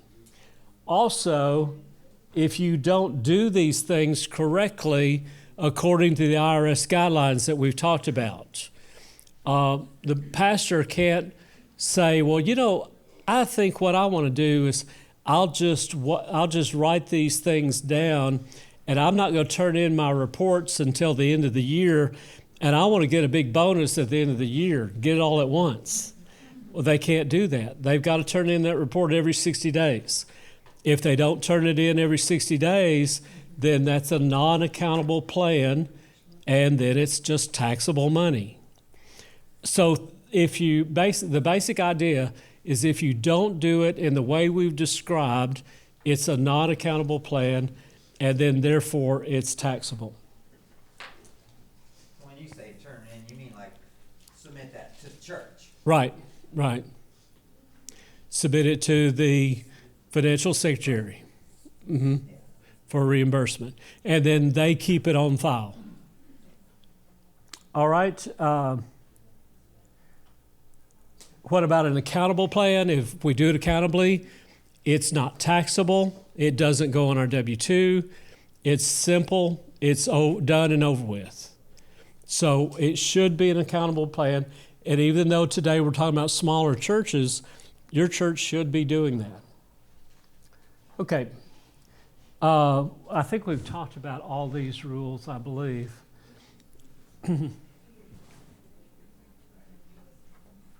You can, I didn't mention this rule, you can make an advance, like say your pastor is going to the SBC. This year it's in Dallas. It's going to be pretty expensive. Hotels are kind of expensive. You could advance him the money. And then when he gets back, he's got to account for all those expenses, the hotel, the meals, the travel, and if there's any leftover money, he's got to turn in the leftover money. He's got to give you all the receipts.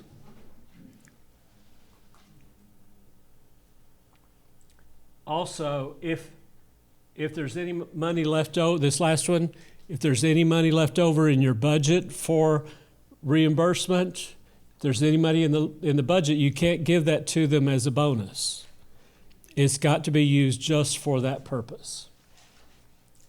All right, commuting is from home to work. Commuting is not business miles. Commuting is never business miles. So the pastor's trip from home to church is not business miles. You don't reimburse for that. The pastor's trip to church is commuting even if it's a long ways. We've got a lot of bivocational pastors who drive 50 and 70 miles to work. And you don't reimburse that as a part of accountable reimbursement. Now, let me say this. If your pastor is driving 70 miles one way each Sunday and you want to reimburse him for that, you may, but what? What happens then? It's taxable. Exactly, but it's taxable. So my commute to work, I told you I work mostly from home, so my commute to come into the office is 173 miles. And so I don't get reimbursed for that. Your commute is not reimbursable. And then like we said, if you've got a bivocational pastor who's a long ways from the church, you want to pay him for that mileage, you may, but it's taxable. Okay? And also, no matter how many times you go. I used to think that when I went back to the church at night for a meeting, I could count those miles. But no, that is from home to work. That's your commute, no matter how many times, how many trips you make. Okay. Now, but from where is business miles? Obviously, if I go from the church to the hospital and back, that's business. But what about from home? And so there's a thing called temporary work location. This is what's talked about on page 30 of your book, that I can count from home if I'm going to a business location, as long as that's a temporary work location. So, for example, and this is an actual IRS drawing. We just put some church labels on it.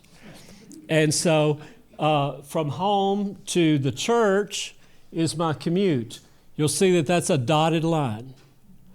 I don't get reimbursed for that. you'll see that my home from church was from church going to the hospital and back. That is business. That's the dark colored line, and that is business. But from home to the hospital and back could be a business trip. That could be reimbursable mileage from home to the hospital and back. Because the hospital is not my work location. It's what's called a temporary work location. My permanent work location is the church. If I'm going to Walmart to buy things for the church, now this is not for my personal groceries, this is buying something for the church, I can get reimbursed for that mileage. I can go visit a prospect or visit a member, visit the sick, visit somebody who needs a visit, and that is mileage that can be reimbursed, even if I started out from home. And it's called a temporary work location. So that is temporary. Now, it can't become a permanent work location. So if I always went to the hospital first, let's say I always did that, then from home to this becomes a permanent work location, which it's not going to, but let's just say that it did. Then home to hospital would be commuting, that would be dotted line, but then from hospital to church would be a solid line, that would be business miles. But as long as it's a temporary work location, then from home to that temporary work location can be reimbursed. Yes, If sir. you're going down to the church building, like to do grounds or to do maintenance on like a Saturday or Thursday evening, is that It's not business miles not business miles? because it's the locations. It's all about. It's all about location. It's from your home to the church. No matter what the purpose is, no matter how many times, no matter what, it's not business miles. So let's say I'm leaving my house, I'm gonna pick up some kids on my way to church. You could count The that. miles, does the whole trip count, Mhm. or just the extra miles that takes me to the kid, you know what I'm saying? 'Cause it's like 12 miles to the church, but it's 25 miles if I get these two kids over here. Do I just count the whole route?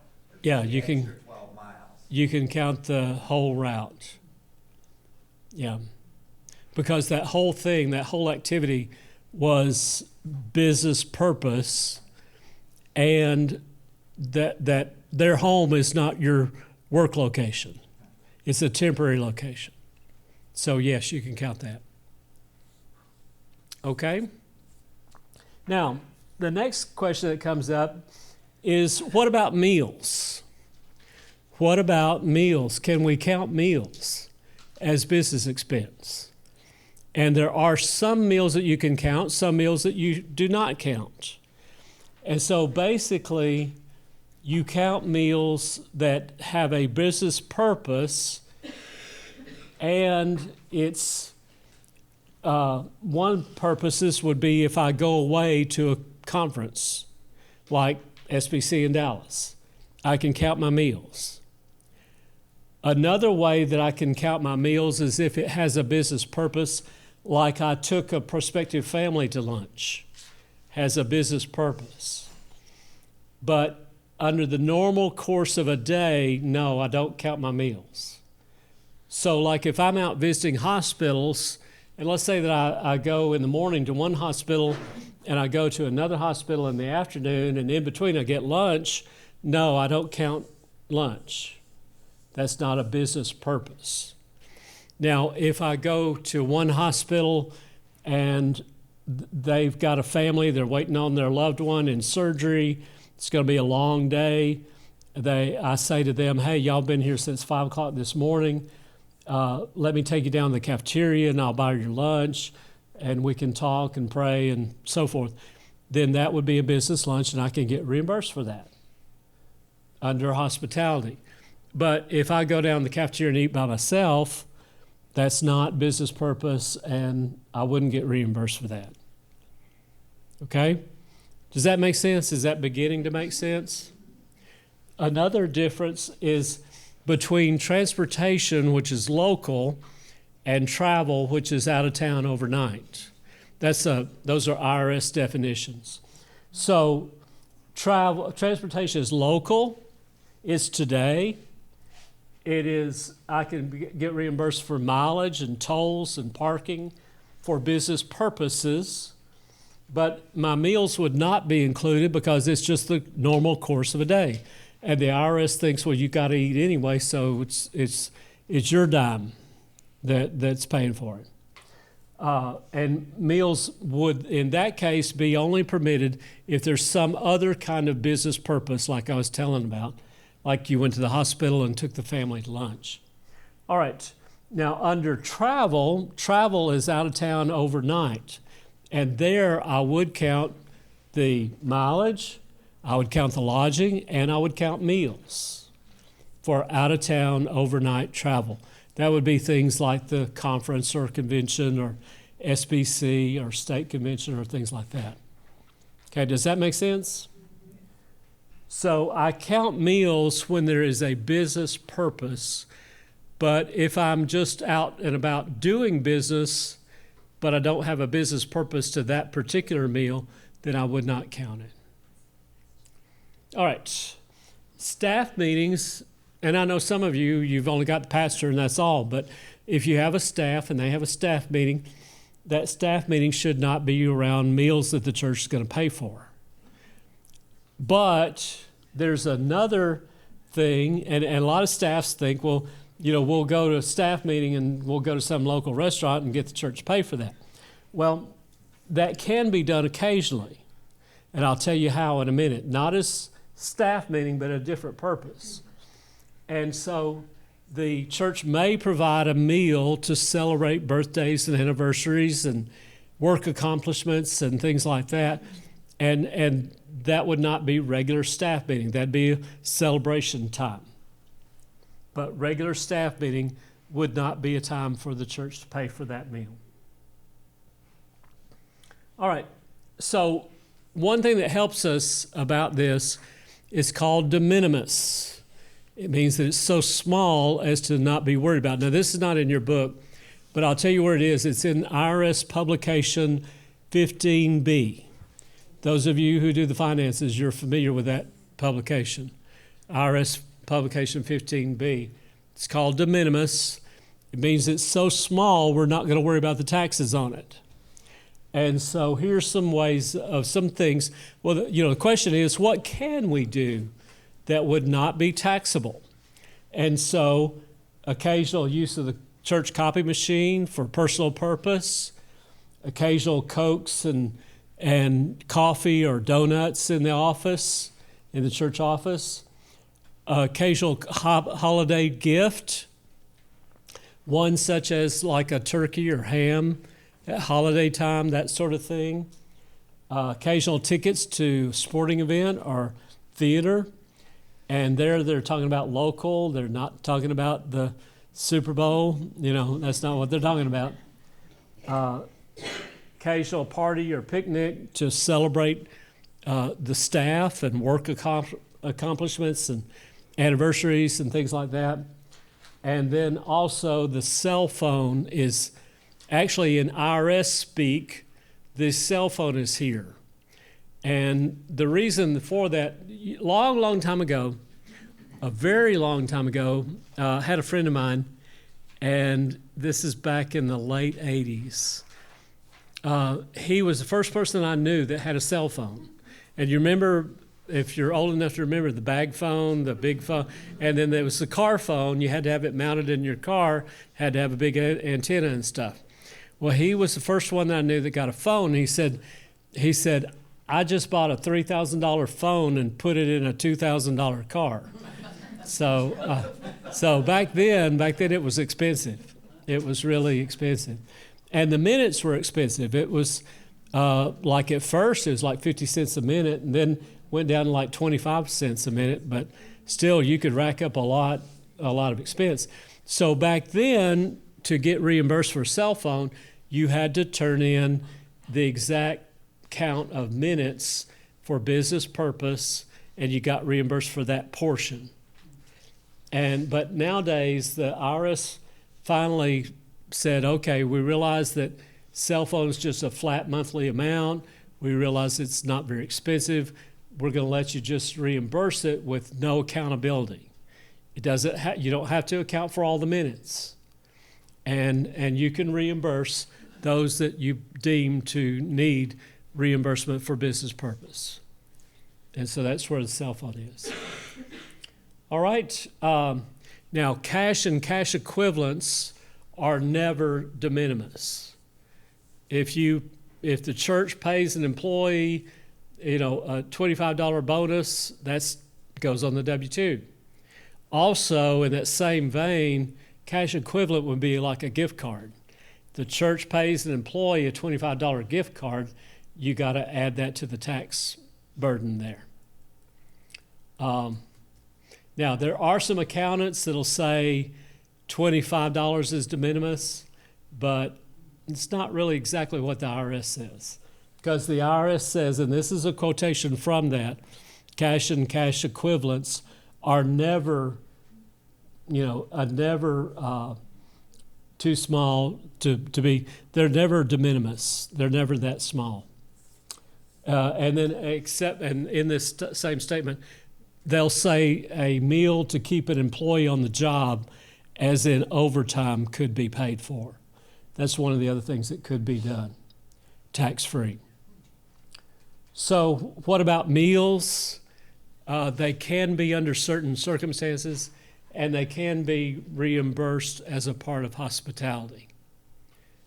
It has to have a business purpose. It cannot be primarily social in nature. So let's say that the pastor is good friends with the chairman of deacons, and they go to lunch together a lot. Now, they could go to lunch together and talk about planning out for the year. That could be reimbursed. But if they're just going for fun or for, fellowship, that would not be reimbursed. The spouse can attend on occasions where that is socially appropriate, like the other spouses are going. Or like if you wanted to take a single person to lunch, then, like if I was going to take a single person to lunch, it'd be appropriate for my wife to go. And I could get reimbursed for both. All right, continuing education could be reimbursed as a business expense. If any of our pastors are in seminary, you could reimburse for that seminary education. And if it's a master's level or doctorate level, could be reimbursed on a tax-free basis. And then doing these things wrong could end up in a great penalty for your church. Like, for example, let's say that you gave a car allowance of $500 a month. Do I need to turn in reports? No, we're just going to give it to you. So that's $6,000. Now, if the IRS audited me, so $6,000 it wouldn't show up on my W-2. I didn't report it as taxable. It didn't show up anywhere. And so the IRS audits me, and they say, well, tell me about your business expenses. How does your church do that? And I say, well, they gave me $500 a month for my car allowance, and they didn't consider it taxable, and I didn't think it was taxable, and so we didn't do that. Well, they could penalize me for not doing that correctly. They could penalize me up to 225% of that amount. The penalty could be $13,500 for that $6,000 amount. So that'd be a steep penalty. So you want to do this right. You want to do it correctly. Okay, any questions about accountable reimbursements? On that one, you just talked about the 225% for the minister, and then it's 20. It's both. It's the total of it is for both minister and church. 225% or the up to? Is it Up to, It's up to. 20,000. Well, up to 225%, which in my example would be 13,500. What was the 20? Oh, okay, hold on. So do both get fined, is that what you're saying? Yeah, both get the fined, pastor and the, but the it's the not, church too? they do, but, It's like it's like a bounced check, both parties get penalized, basically. okay, subject to an intermediate sanctions of up to 225%. Now, that would be a total, that would not be 225% on the church and 225% on me. That would be the total penalty, and then a fine on the church board, those who made that decision, a fine on them of up to $20,000. So that'd be the fine and the penalty. Fine and the penalty. It's potential. Well, you say church board, so does that mean the actual church or just those particular people getting fined?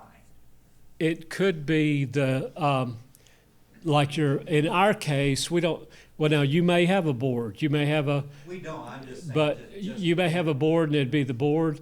You may have those who are acting on behalf of the church, like a finance committee. It could be them.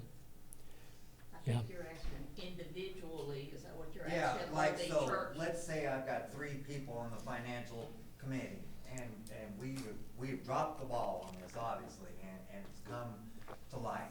So, are the 3 people on that financial committee responsible to pay the fine, or is just They the c- church itself? You know, The- do I have to go to my savings now and pay the fine, or do these 3 people? Well, they in the could, they could individually be responsible, but probably the church would pay it. Wow. And do you know that several of y'all are financial secretaries, or you're the treasurer? Let's say that you never report, let's say you've got employees and you're supposed to take out taxes, you're supposed to take out FICA, you don't do any of that. You personally could be held responsible for that. And the money could come out of your pocket. That's potential. Now, it's usually those things that are gross, I guess you'd say gross negligence. We have a limit, if we are gonna spend more than $500, we have to, this in our bylaws, we have to bring it before the church Yeah. and get approval so that we won't come up against this problem. Yeah, if you do things properly, you're not going to have to worry about this. Right, right. Yeah. And 9 times out of 10, they, vote it through. There's only been a few occasions when they said, no, let's don't spend that money. But if you don't do tax withholding that you're supposed to, your church could be held responsible for that with the penalties. And it could be really bad. All right. I think that's everything on that one. Now we're going to talk about contributions. But before we talk about contributions, I want to talk about one thing real quick. Go to page 60.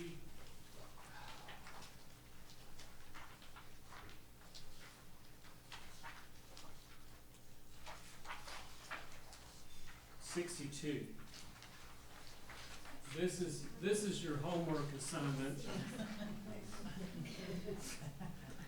As I'm just going to glance at it here, you should put into place controls for your finances at your church. And we're just going to talk about a couple of them. Controls means that you're doing things properly. Having internal controls means that everything is done above board. Everything is easily seen. It's easily known about. And so I'm going to start with this number 3 on page 62, separate financial duties. Separate financial duties. And that means that you need to have a separation of duties so that, I go to churches a lot of times And you think about the tasks that we have.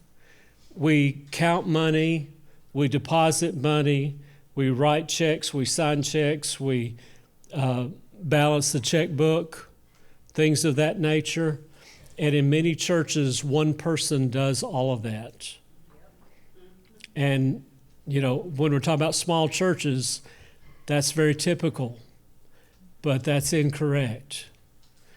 You should have what we call separation of duties, so that not just, you know, you have two people count money that are not on the finance committee. They're independent of that. And they're not the financial secretary. Now, if you as financial secretary, if you're going to count, then you need to have another person with you to count. One person writes checks, two other people sign checks, different people.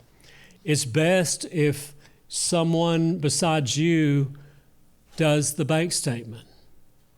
And that's called separation of duties. You don't do all the duties. Here at the State Board of Missions, we have several people who do all the accounting for all the money coming in, and none of them can do all of it. They have different segments that each of them can do. And then, so separation of duties, second under that, separation of duties, what we call dual control. Dual control. Have, in other words, a two-person rule. In other words, nobody does stuff that is not seen by somebody else. Okay? And so separate the duties. I go to many churches that they don't have a clue. One person's doing everything, the rest of the church doesn't have a clue about anything.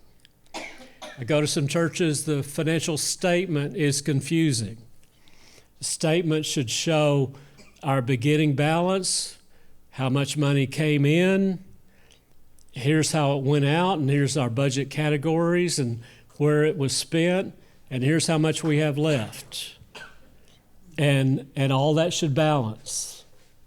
And it's all above board.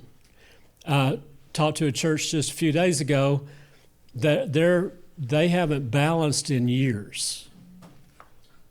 You know. Took over the bookkeeping job at our church, and she never balanced a checkbook in 20 years. Oh, wow, wow. It took me, I took it over in April, and it took me the whole month of April. In May, I just now got it balanced. Wow, wow. It was just the biggest mess I've ever seen in my Yeah. life. I And don't know how she functioned. so, Write a check. yeah. Well, but you think about it, okay, I have a CPA daughter. She does not balance her checkbook. See, that would A lot, when you talk about people who are under 50, a lot of them don't balance their checkbook. Well, see, I have a degree in accounting, and we did the big ledgers when I was doing books. You Yeah, know, the great yeah. big ledgers. I know how to balance a book. Yeah, I don't do it on a computer. yeah. Well, it's got to balance, and it's got to be where somebody could see the report and know what happened, And know where the money. and know where the money went, and know how much we started with and how much we now have now. I went to a church, and there was no accounting. They were showing spending, but there was no accounting. Well, they showed money coming in, but they didn't show how much was left. See, that's what this was. And you know, and that one was so confusing. That person actually, that in that case, that person was actually embezzling money. But since there was no ending balance, they couldn't tell what was going on, and just couldn't make sense of it. We also have in place where we have to have a trustee and the treasurer sign the check. Well, she would get 50 checks and take them to the trustee and have him to sign. Yeah, that's very common. Did y'all hear that? Take them to one of the signers, have them sign a whole bunch of blank checks. That should not be done, because you want more sets of eyes to be on what's going on. And In different families. yeah, in different families. Family doing Yeah. all of that. Yeah. That happens where you've got, Putting the money in the bank, Yeah. spending the money, the whole family was involved. so you want to separate these things and have more than one set of eyes on everything that we're doing. And it's to protect the church and protect the church's money, but it's also to protect you. Protect you. Joellen Johnson, she's just retired, but she was our CPA here at the State Board of Missions, and she said, I want good internal controls. They protect me. So that's the way it should be. So if you'll do this number 3, that's a lot of it. Separate the financial duties, have more than one person involved. No one person does it all. If you'll do that much, I really can't see any way that you could have a real problem if you'll just do those things. Now, of course, you want to create a good paper trail. You want to record everything. You want to have your bookkeeping where people could ask a question and you could give them the answer, or whether they can see a financial report and easily understand how that financial report was done, and easily understand how much did we start with, how much did we spend, and for what, and how much did we end up with. Can I Yes. ask a couple of questions here? Sure. On here, we do our reports quarterly, but each month is broken down. Uh-huh. And we have a beginning, ending balance, and each line item shows everything's spelled out. Most people, they don't have an issue seeing everything. One of the questions I have is, with all these different people involved, how do you keep the tithes of the people confidential? Well, you do. That's a separate issue. How is that separate? One, now this is one thing that one person does, is record the giving. But if everybody's seeing the checks and the tithe envelopes, how is that kept separate? Well, okay, let's take That's the some, problem we're having in our church. okay, for a couple of years, I was on the counting committee. You know, I'm just a volunteer at my church. I don't work at my church anymore. And so I was just a volunteer. I served on the counting committee. I saw those checks, but I only served a couple of times a month, so I didn't see everybody's check. Also, you know, I don't know that I saw everybody's, in those checks that I saw, I don't know if that was all of it. You know, maybe they gave every Sunday, maybe they gave once a month. I didn't know, had no idea. So I could tell you a couple people in the church that, from what I saw, they were good givers. Now, I have no clue as to what their total was, have no clue as to what their income was, have no clue about it. And people might have given on Sundays that I wasn't there. So I can't speak to that. So I don't really know what people gave. And so even though, yes, I did see some checks, the giving is still private. And only one person records all the giving. What size church did you attend? We run at that time, we ran about 400 to 500 in attendance. See, that's the problem with our church. It's too small. Very small, and I'm very transparent with everybody. Mm-hmm. We have people in our church that cannot keep their mouths shut. Yeah, Just being very. I understand that.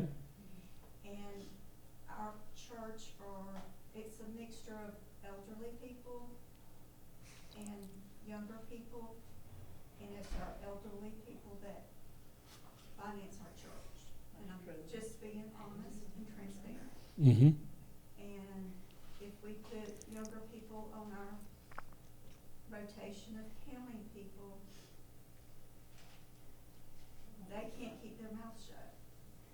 The younger people can't? the younger people. Okay.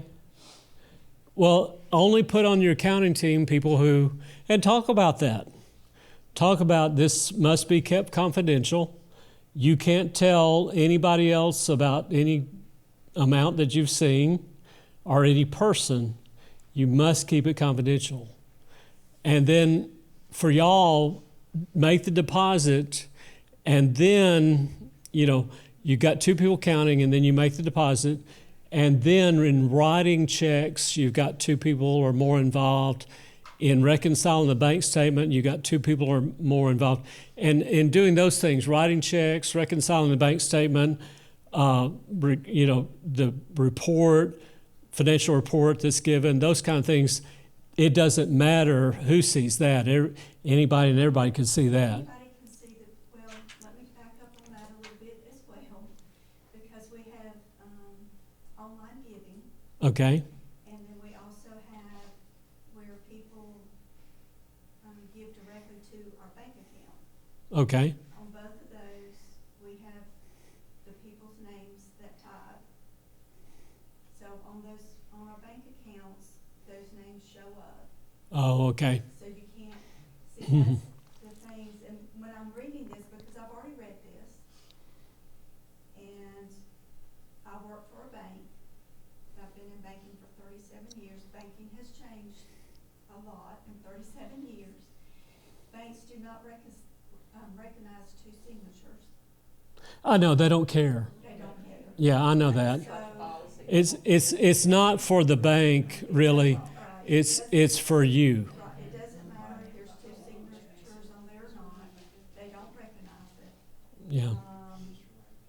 So having two signatures on a check does not protect the church, because at all, period, the church's money, God's money, it doesn't protect us.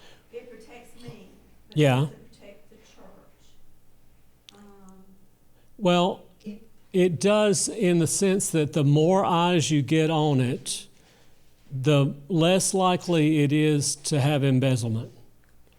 Every case of embezzlement that I've seen, boy, I had one church that had embezzlement, and I said, this is on y'all.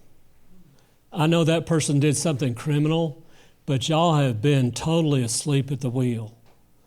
And I mean, there were certain things I didn't say, but I was thinking, y'all have a responsibility before God to do better than this. It was terrible. And so the more eyes we get on it, the better we are to do it right, or the closer we are to do it right. And I agree with all of this. I'm just telling you the issues that, being from a banking world, Yeah, the two signatures doesn't mean anything to banking. I know. And because, this is saying having 6 people or something, 5 people on an account. Any of those 5 people on that account can walk into that bank and withdraw money. Well, You can limit duties on what everybody can do on your signature card. Yeah, and see, and that's what we do. now you don't have to. We've got several of us that can do anything that needs to be done, and everybody else is nothing but a second signature. Yeah, we do too. That's all they can do is a second signature. No difference in statements. But also, you don't have to have 5. So I was I mean, looking at that and I'm like, you could have as few as 2. But, okay, the church that I attended here in Heritage over in Montgomery for like 40-something years, we had several people who could sign because not all were available when we needed them. And that's why we had several.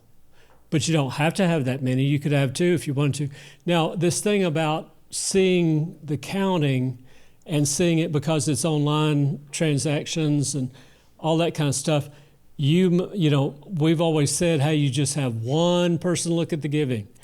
And in y'all's case, that might be impossible. But you're going to have to talk to the people who do see it. You're going to have to say, you must keep this in confidence. If You know, if you don't, you're immediately dismissed from this duty, period. And it must be kept in confidence. And I don't know, does anybody here use a program to do your treasury piece of it, accounting? How many of y'all do some kind of accounting program on your computer? Okay, about half, a little more than half. Does it do all of your tithe records and it balances your statements? And Some programs are, Lee and I were talking about this earlier, are a church-wide program that they do all the membership stuff and financial. Some of them are just the financial aspect. So Well, It does, you it can write your balances, checks and record all of your deposit through it and and it balance. balances you your can balance- statements And you get a printout, what's outstanding and what's cleared and all that. so. but there are, Do y'all have those? yeah, Do y'all- but there's permissions on those. So, so like, Help with some of this? yeah. So like staff had the permission to look at the membership. Correct. Oh, now I did have permission to look at the finances because I helped the financial secretary set it up. If I was there now, I wouldn't need that permission. But anyway, staff had access to all the membership. Staff did not have access to the bookkeeping part. Staff did not have access to the part that was about giving record. One person had access to the giving record part. Another person, a couple of people had access to the banking part, the financial transaction part. So you can put permissions on each segment of your financial and church software. What do y'all use, or what did y'all use, or? They use ACS, and it's known now as Realm, REALM. Yeah. Now there's several, and Mickey Crawford upstairs in the computer office can help you with looking at computer software. That, I've really only known the one. Shelby is. Shelby, okay. Yeah, I've known about Shelby. I looked at Shelby when we were looking, but I'm not familiar with it as far as actually using it. Yeah. You use Shelby? Do you like it? Um, It's church-wide. Yes. to me, Struggles with it, but we're conquering it little by little but How long have y'all been using it? Years. Years? We don't have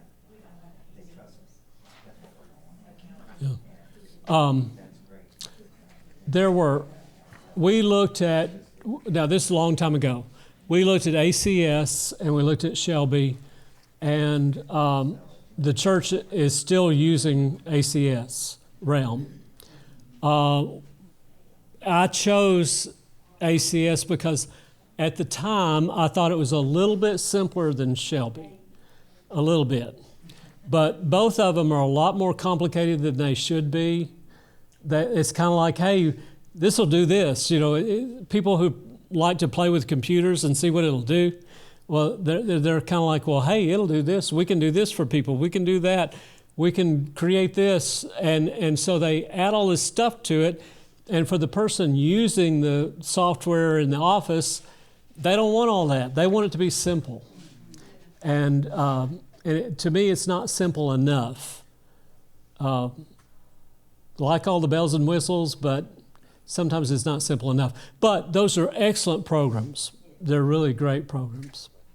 All right. Y'all use something here? No, here, yes, but it's not one of those two. But it doesn't do what we need it to do. No, it doesn't do what y'all need it to do.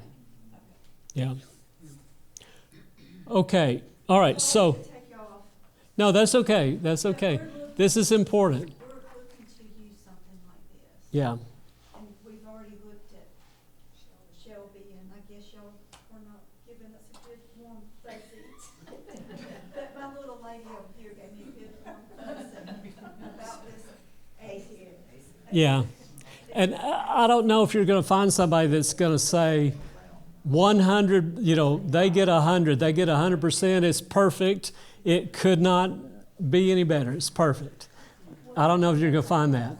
We've had it for years, but it was not used to its fullest potential in the financial aspect. And so in the last year, we have tried to do that, so we have run into some stumbling blocks trying to learn and trying to get support, but I don't necessarily say the system is bad, we just, from the get-go, didn't use it to its fullest potential, and then kind of came in and said, okay, we're gonna start doing it, so we had some stumbling blocks. Well, we've been on All the right. teaching site for years.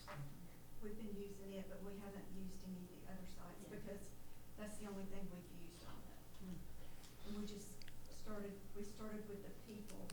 We've got the demo of the people the other day. All right, we're not going to be able to do all of this that's in these pages, so that's your homework assignment. But let's look briefly at page 66. How many of y'all do some electronic transactions? How many of you have electronic giving? Many of us, most of us did since COVID. And actually, my church, it was really interesting. My church is now older. I'll put it that way, older.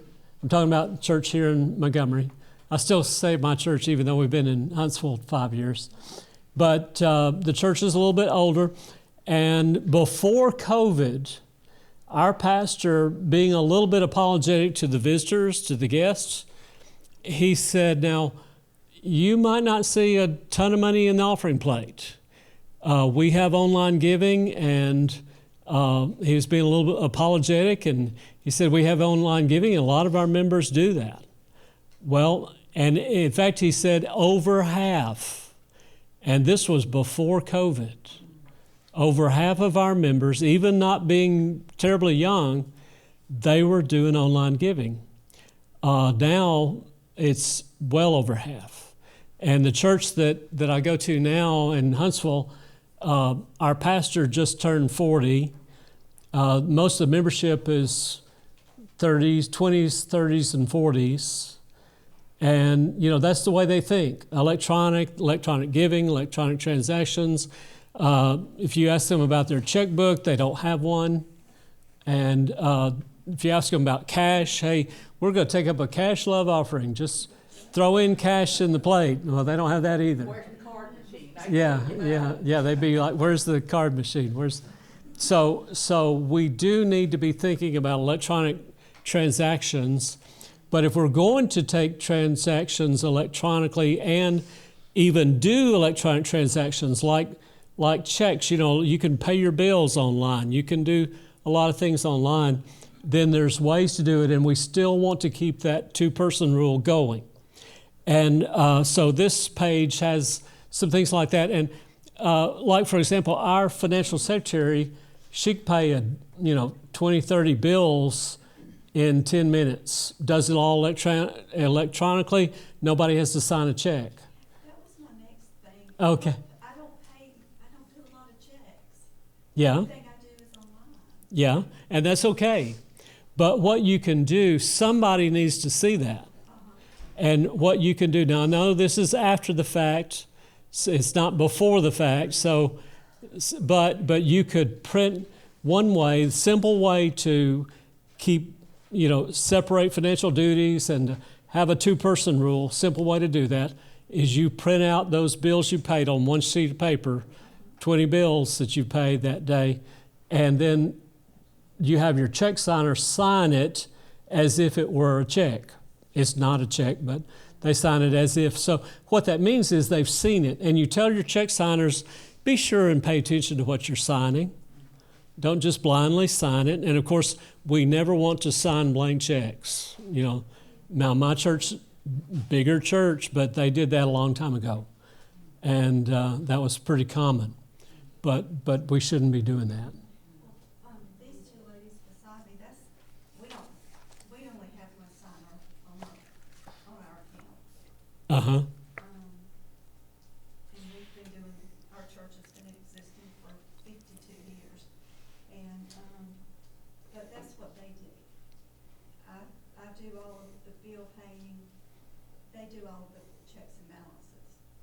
Okay, good. And, I mean, we Yeah. have our system, Yeah, and they do all the checks and balances.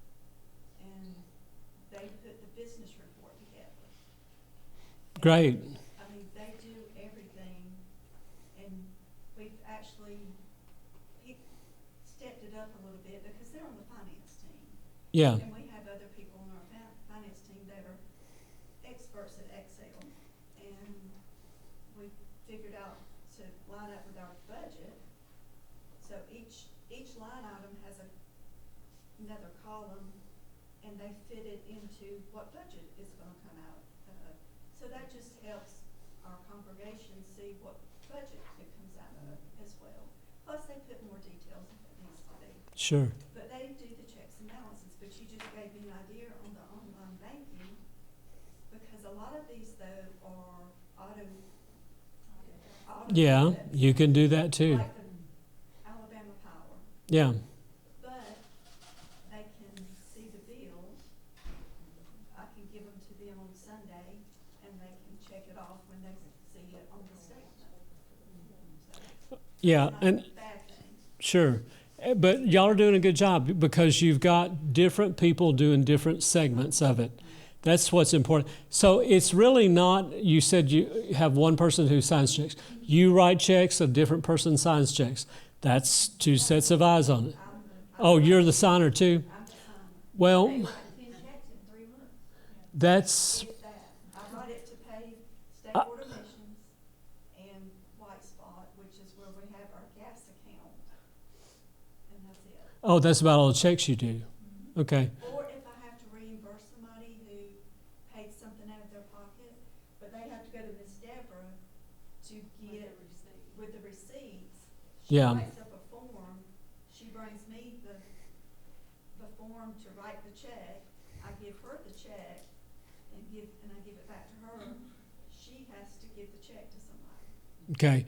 Well, the important part is you've got two sets of eyes on everything you're doing. That's what's important. And And what I've been doing is giving her the check for the White Spot, which is where we get our gas from. And she Yeah. takes the check, and she Yeah. delivers the check. so, yeah, y'all are doing good. Y'all are doing good. But always, even at the State Board of Missions, they're always looking for, in fact, there have been some changes that they've made even in recent years, even doing it all these years. They are really very, very meticulous. And so always be looking for ways, how can we make it better? How can we make sure that there's more than one set of eyes on everything we're doing? How can we separate the financial duties? And y'all are separating the financial duties. So y'all are doing good. But internal controls is not something that, to me, and when I think to Joellen, it's not something that you solve it and we're done forever. It's something that you're always looking at. And the way that now we're doing so many electronic transactions, we're always looking for are we doing that the best way possible to keep that above board? All right, we're going to take a 5-minute break, and then we're going to do contributions. But that section that we just talked about, if you would read that whole section. Now, you're not going to do everything that's in that, like y'all were talking about. We don't have 2 signatures on our checks. That's okay. You're not going to do everything suggested in there, but think about not just the detail, but think about the key principle. The key principle is that we have a separation of duties, have more than one set of eyes on everything, and no one person does it all. We have different people who have different assignments. All right, let's take a 5-minute break. I want to finish up something that I said. I said that I was on the counting committee, and that from that I could tell you, okay, out of a church of like 400 to 500 attenders, I could tell you 1 or 2 that I knew to be good givers. I just happened to see it, and they were consistent. 1 or 2 out of 400 or 500. But that doesn't mean, there are probably hundreds of other good givers that I just didn't know it or didn't remember it or didn't put it together or whatever, or didn't see it on the Sundays that I counted. But let me say this. I said that to y'all. I didn't tell you who. But also, I never said that to my wife. I never told my wife that. Exactly. And that's the way people need to be when they're doing this sort of thing, especially when it involves what people gave. When I do stuff for our church, and I also send out a bi-weekly newsletter, but I couldn't tell you their address and, things like that. And when I do the bulletin, I can't, and I put it out on Sunday morning, I can tell you the songs we're gonna sing. I mean, it's something I don't try to remember. Sure. And so when I get people's money in, I don't try to remember that. Right. I have to Okay. be funny on that. Some of our people that give online are religious to tell the ushers on Sunday morning, I'm not putting anything in the plate. But Yeah. I tithe online. Yeah. I mean, it's almost comical. It's like, I don't want you to think I don't. Well, the weird thing that happened, and it's still happening at Heritage too, I think. I was back at Heritage the first Sunday in May. Spoke at the Senior Adult Day, so the qualification to speak at Senior Adult Day is you got to be old. But I did not notice them passing the plates. I don't know if they are or not, but the church, that we attend in Huntsville, after COVID, we've got offering box, and you put your offering in the box if you brought it, or you give online, things like that. We don't pass offering plates, so you just, We just started back. We had it's to just different. doors, Yeah. after COVID, and we just started back. So it's a different world. We live in a different world. All right, let's talk about charitable contributions. And I think this is on page 46. 46, is that right? 45. So here are six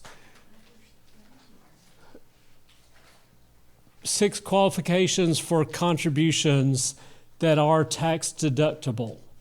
And the IRS doesn't say it this way. Richard Hammer is the one who put these six together. He is the financial guru. He's a tax attorney. He's the nation's leading expert, on clergy, church, and tax. And he writes any of you who are ministers, you get a minister tax guide from Guidestone. It's free. He writes that. He writes a 700-page book on church and clergy tax guide. He is the authority. And he put this together. Now, the IRS divides it into these things are tax deductible. These gifts are not tax deductible. That's the way they do it. But he's put it into this format, and I think this is really logical. Number one, a gift of cash or property. And I'll just name the six, then we'll come back and talk about some of them. Number two, it is claimed in the year given. Number three, it is unconditional and without personal benefit to the donor. Number four, it is to and for the use of the church, the charity. Number five, it is within allowable legal limits. And number six, it is properly substantiated. And properly substantiated, that's what we've got to do. Now, actually, we were talking about this earlier about the giving record and recording the giving record. You're not actually required by law to record the giving record. You could choose not to if you want to. However, there's a limit on what a person can give and let their check be proof of that gift. And that limit is $250. Now, $250 per occasion. So let's say that since I'm retired, we give once a month. A lot of your retired people, that's the way they do it. And that's what we do. And so, if I was going to give $500 a month, once a month, and your church didn't record giving, well, that's too much. That wouldn't count towards the IRS. It would not be proof to the IRS when it's that much. So I just start writing the check or making the gift more often than that. That's what I do. But for a lot of your people, it's very important to them that you record those gifts. So you can kind of ignore what I just said about it's not legally actually required. But if you are going to record the gifts, you got to do it right. That's what's really important, and we're going to talk a little bit about that. Contribution cannot be for a particular individual, designated for a particular individual. That's one of the other IRS requirements. So, it is a gift of cash or property. Cash means cash, checks, if y'all remember what the green things look like, that you put in your wallet and fold it up. That real cash, checks, credit card transactions, bank transactions, ACH, where it's automatically deducted out of your checking account. All those things are cash. All those are cash. And then gifts of property would be anything that's not cash. It'd be merchandise. It would be real estate. It'd be jewelry. It'd be a car. It'd be anything, used computer, used clothing. All those things would be non-cash. They'd be property. Might be that they went to buy stuff at Walmart and they bring you that stuff that they just bought from Walmart. That they didn't give you cash, they gave you merchandise. So that's the way it's divided. And on the IRS form, the Schedule A, the taxpayer has got to divide it into cash and non-cash. So we've got to divide it into cash and gifts that are non-cash property. Okay? Then two other things that are here listed on your page 46, I think it is, under the first thing. The third thing is time and labor are not tax deductible. Time and labor are not tax deductible. Somebody does some work for the church, they do some painting, they do some carpentry work, they do some plumbing work, they do air conditioning work, and they say, hey, here's my bill, but instead of paying my bill, why don't you just put it on my giving record? And you've got to say, no, I'm sorry, I can't do that. Gift of time and labor are not tax deductible. Now, there is a way to do that, and what could happen is you could pay their bill, and they could turn around and write you a check. And so then, but you got to think about that. It's not the same thing. Do you see that it's not the same thing? They got, let's say the bill was $800. They got $800 payment for the work they did. They got income that's taxable. Then they made an $800 check payable to the church, and so they made an $800 contribution. But they've still got that taxable income. And it might not be a wash, because maybe the $30,000 for a married couple standard deduction, maybe I can't itemize anymore. And so that $800 doesn't really do me any good. The contribution part doesn't really do me any good on my taxes. It might not. Even if it does do me good on my taxes, I've still got to pay. I got income, and so therefore, for income from working, so therefore I've got to pay Social Security taxes on it, and nothing is deductible from Social Security taxes. So it's not the same thing. Now, they might still want to do it. You don't need to explain all that to them, but they might still want to do it. They might want to have you pay the bill, and then they'll write you a check for the contribution they want to make. They might still want to do that, but the way they first described, you can't do it that way. when they said, hey, here's my bill, why don't you just put it on my giving record instead of paying my bill? Well, they're kind of getting it both ways. They're not paying taxes on it, and they're getting a contribution credit for it. That's why that's not right. Okay. And the use of something is not deductible. Whether it's a piece of equipment or even if you're a church plant, brand new church, and somebody says, hey, I've got a strip of storefronts here, and I've got one of them I can't lease out. Why don't y'all use it for the next 6 months and I won't charge you any rent? Well, that's not tax deductible. It ought to be in my mind, but it's not. So the use of something is not tax deductible. All right, number 3 and 4 talk about church control. It is unconditional without benefit to the donor. And number 4, it is to and for the use of the church. So unconditional, they've got to give this gift unconditionally. I can't say, hey, y'all didn't use the money exactly the way I wanted you to, so I want my money back. That wouldn't be, that would be conditional. I can't say if I can get contribution credit for a mission trip, paying for the mission trip, but then I can't turn around and say, hey, I don't think I'm going to be able to go. I want my money back. It's got to be given unconditionally if it's going to be tax deductible. And then it's got to be to and for the use of the church. So they can't, they can't control the use of that money. Also, that's where you get into it can't be designated to a specific individual. So if I give this money and I say, hey, this is going to John Smith, and I happen to know John Smith has a need, and I want my money designated to John Smith, well, that's not tax deductible. It's really not to and for the use of the church. It's really not controlled by the church.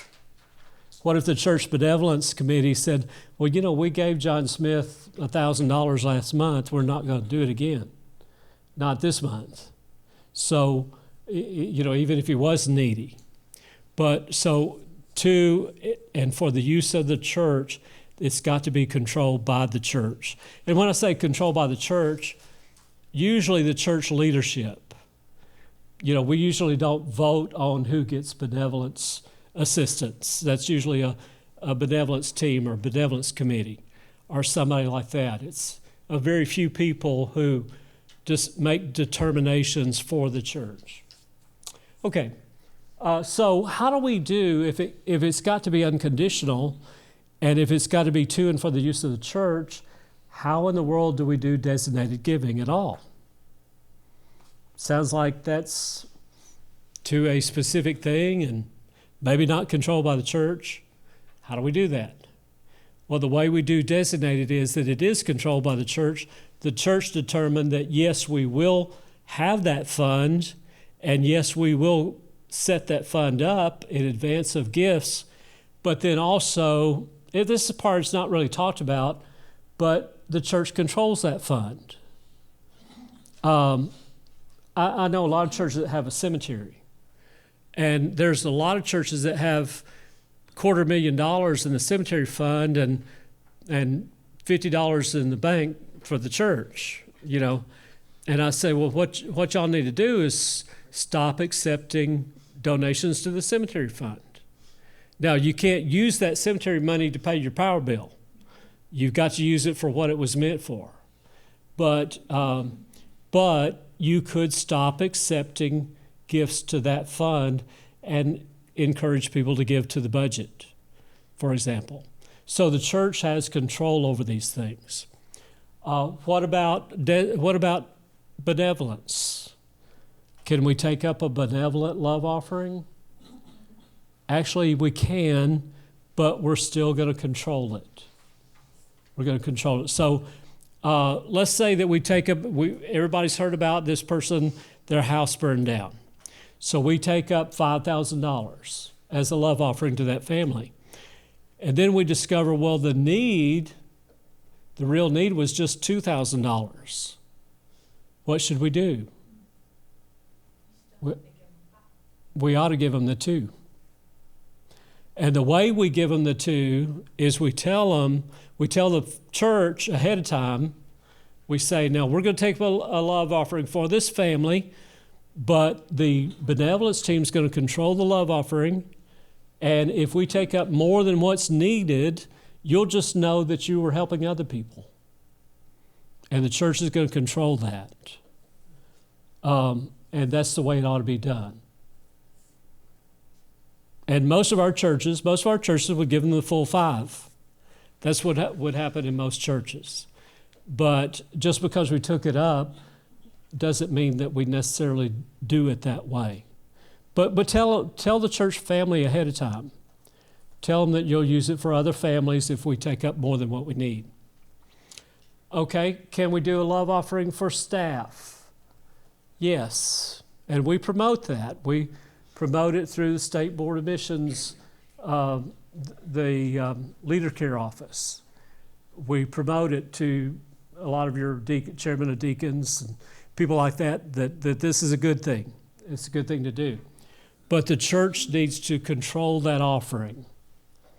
So maybe we do it in October is a suggested time, but it doesn't matter. You can do it anytime you want to during the year. But you determine when we do it, you determine how we do it, you determine what we do, what we say about it. And let's say you've got several people on staff.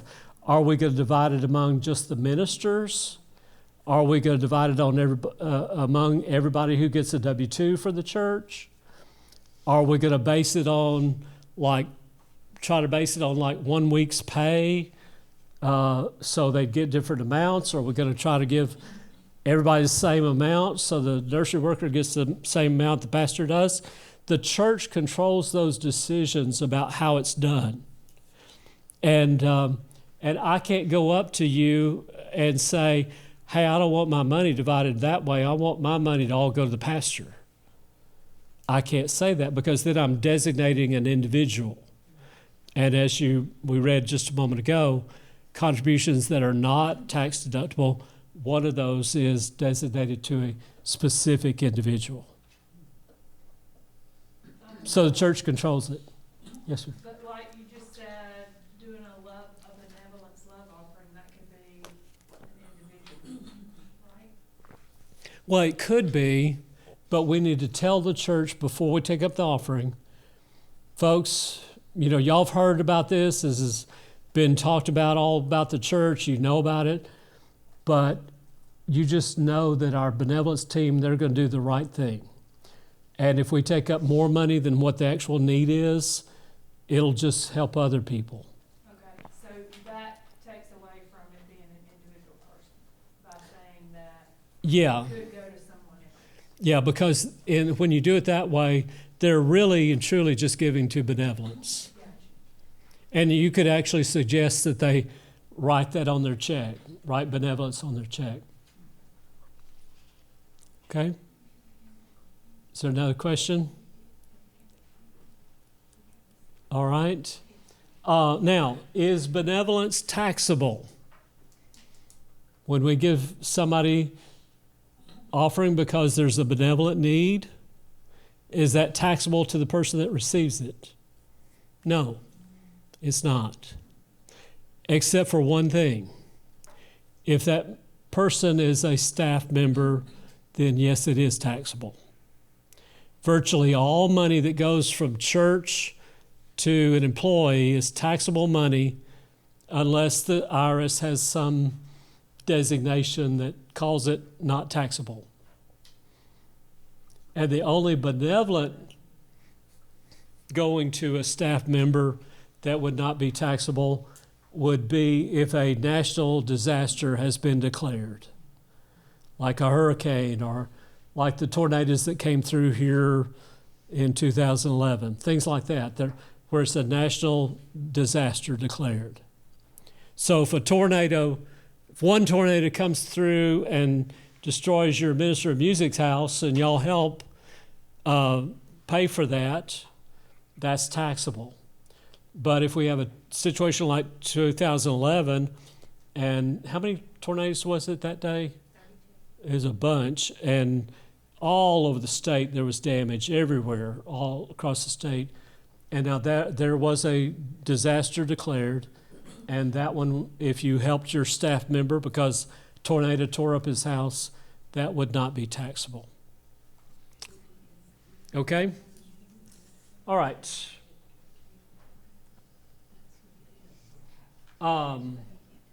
We talked about that, about individual. Now let's look at page 51, about substantiation. Is that right? Is that the right page? 50, page 50.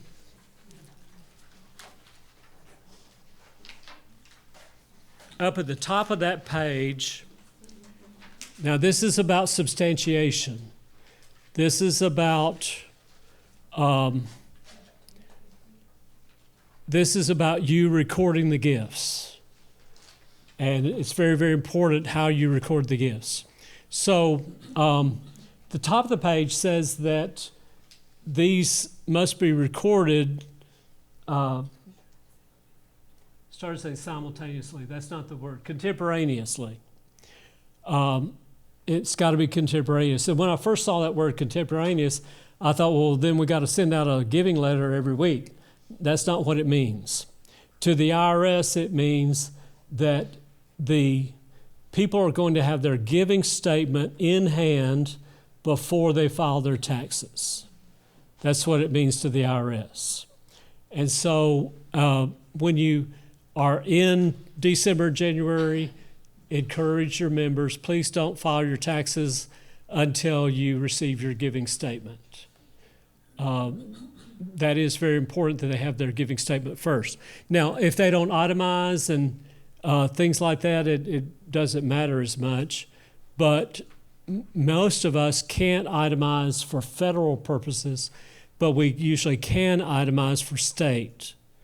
And so we're still, many of us as Alabamians, we're itemizing for that purpose.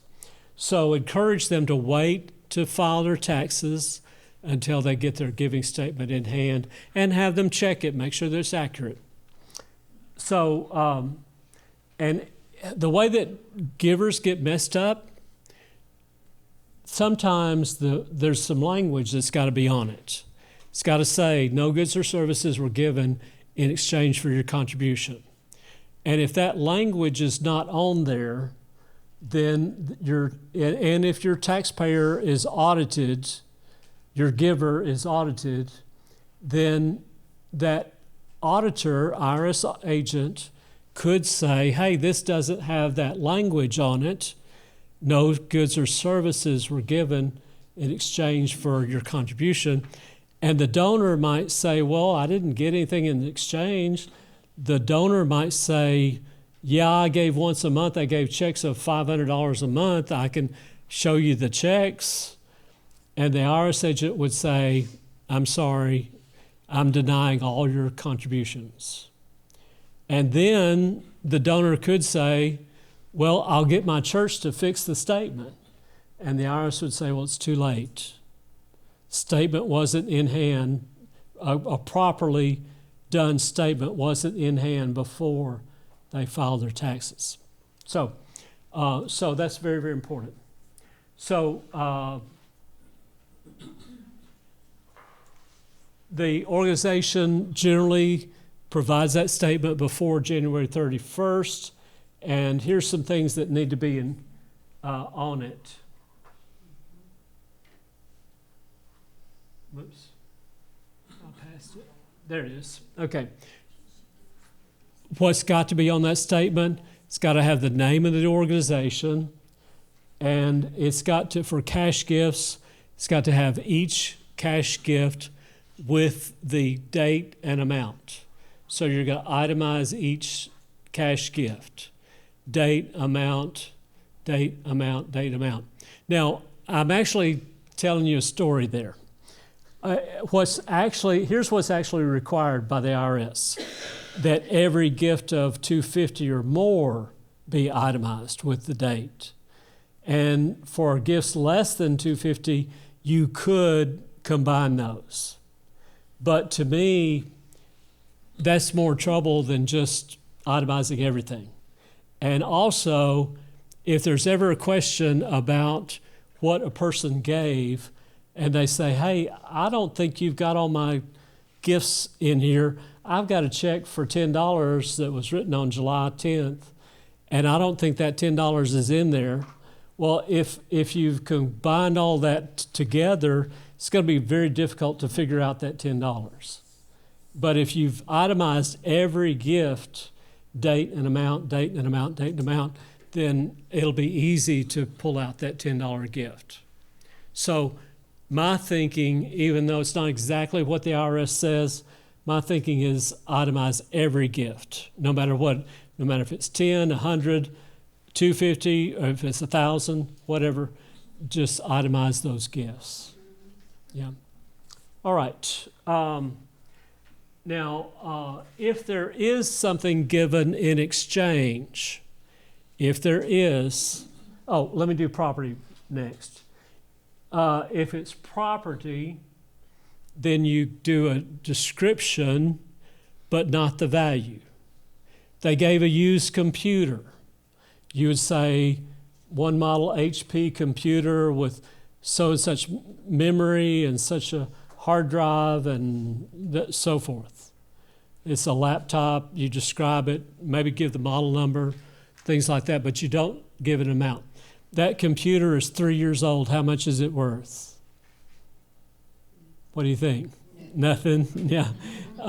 Your donor thinks it's worth, okay, I bought it for $2,000. It's got to be worth $1,500. No, if you're lucky, it's worth $100. But that's their problem to determine. The donor's got to determine that amount, not you. We're not in the business of being appraisers of used computers. So we don't put the amount. And on any kind of gift of property, we don't give the amount. Okay? And so for property, you describe it, but you don't give the amount. For your software, a lot of the software, it'll allow you to do cash gifts with the date and the amount. And then also in that program, it'll let you do gifts of property, and it'll let you list it and describe it, but then it won't put an amount with it.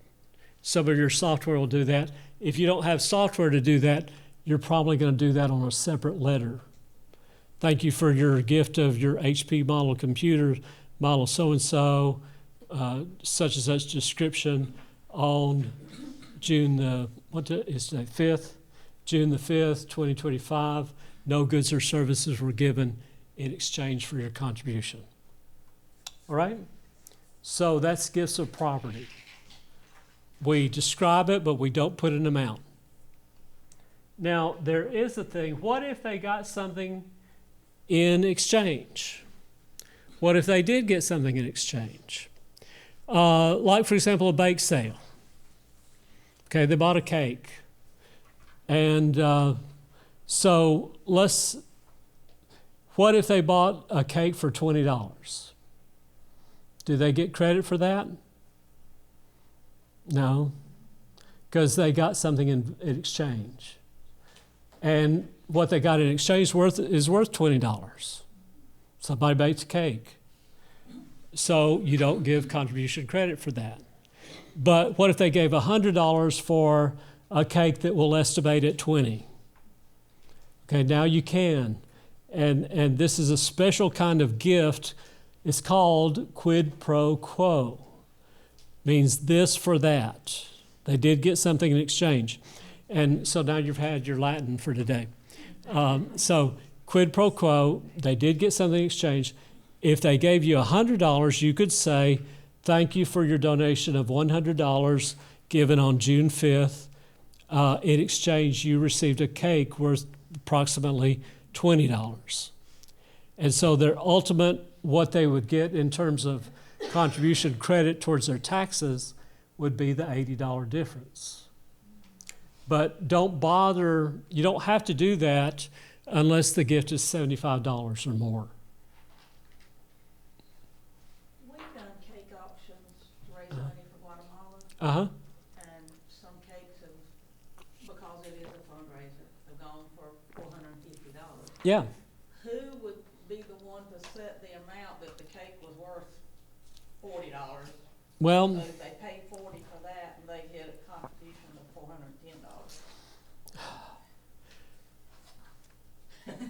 I don't know. You're just going to have to guess.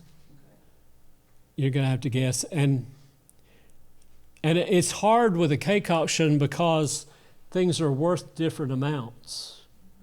You know, you got some cakes with some very, very expensive ingredients and some they're not so much.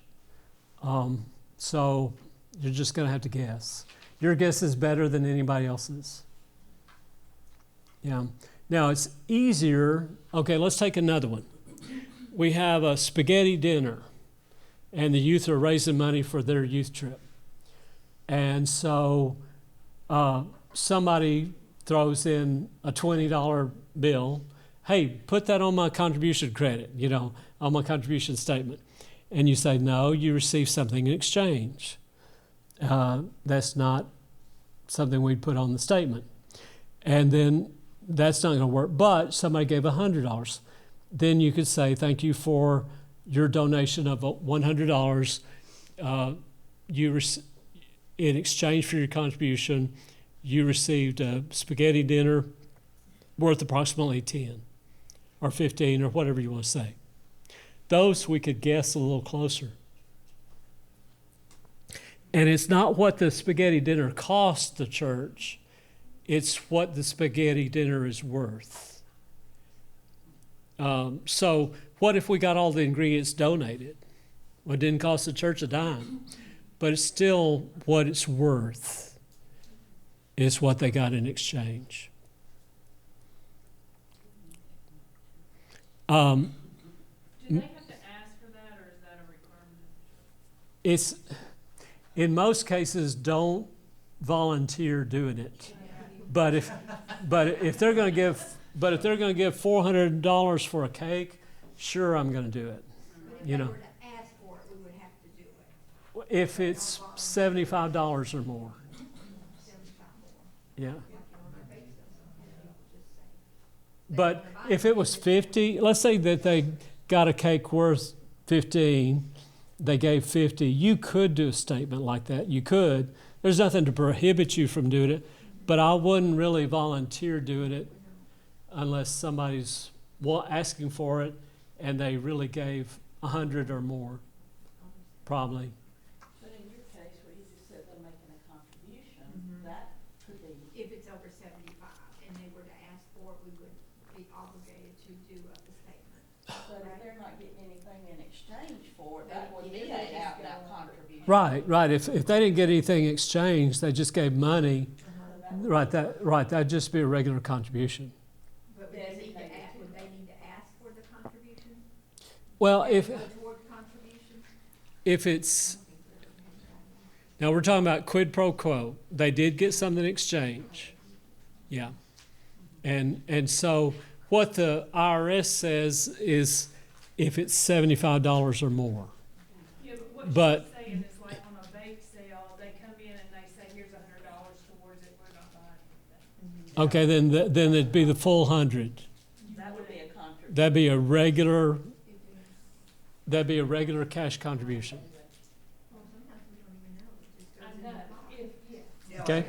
like if there's the donation can, like if sometimes we've done a little lemonade stand. and, Yeah. You know, you Or can just, pay a certain amount for lemonade, some folks, they just throw money in a donation can. Yeah. Well, if they come back to me next Sunday and say, I put $50, how do I know they actually put Yeah. $50 in that can? Yeah, you don't know. They And can't get a statement. in order for people to put actual greenbacks in the plate or in the whatever, they need to put that in an envelope. The envelope, yes, because that's Yeah. the only thing that makes it actual. Yeah.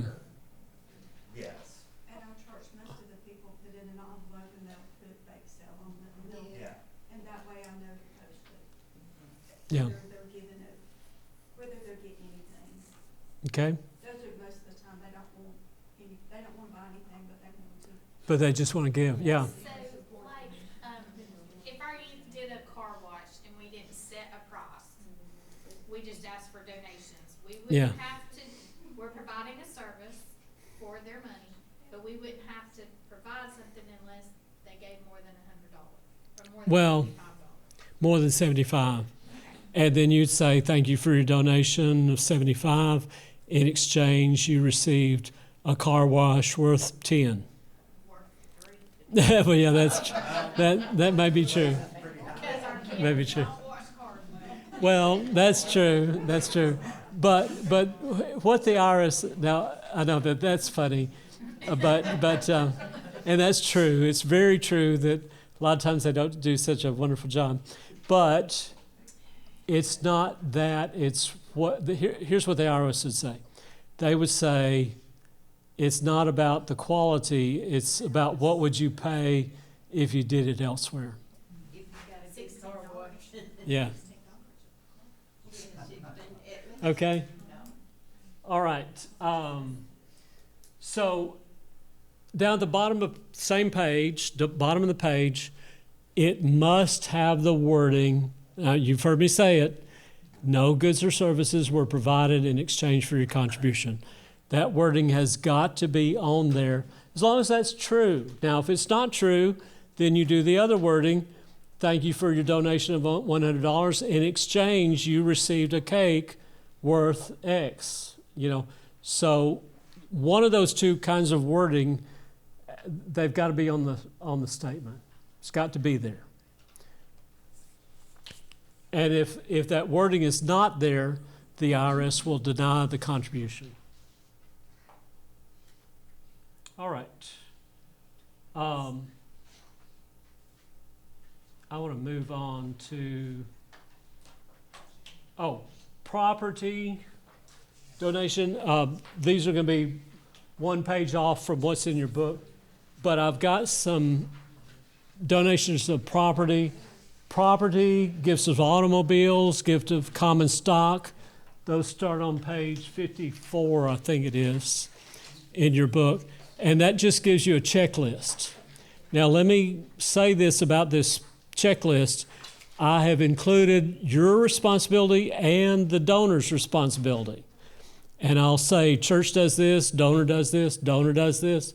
And if you look at those statements, most of it is the donor's responsibility. You don't have a whole lot to do here, but that'll just give you an idea of how this works. And because if it's worth more than $500, there's a form that you've got to do. They gave a gift of property. It's worth more than $500. There's a specific kind of form. That's the donor's responsibility. If it's a car and it's worth $500, there's a form that's required. That one you do need to do. Common stock, that's got its own methodology of how to do it. So you'll see that on those pages. And just call me. Now, I'm not a CPA, but I can kind of give you the basics on that. And then let's look at mission trip. This is about on page 47 or 8. Somewhere up at the top of the page it says mission trip, right? 47.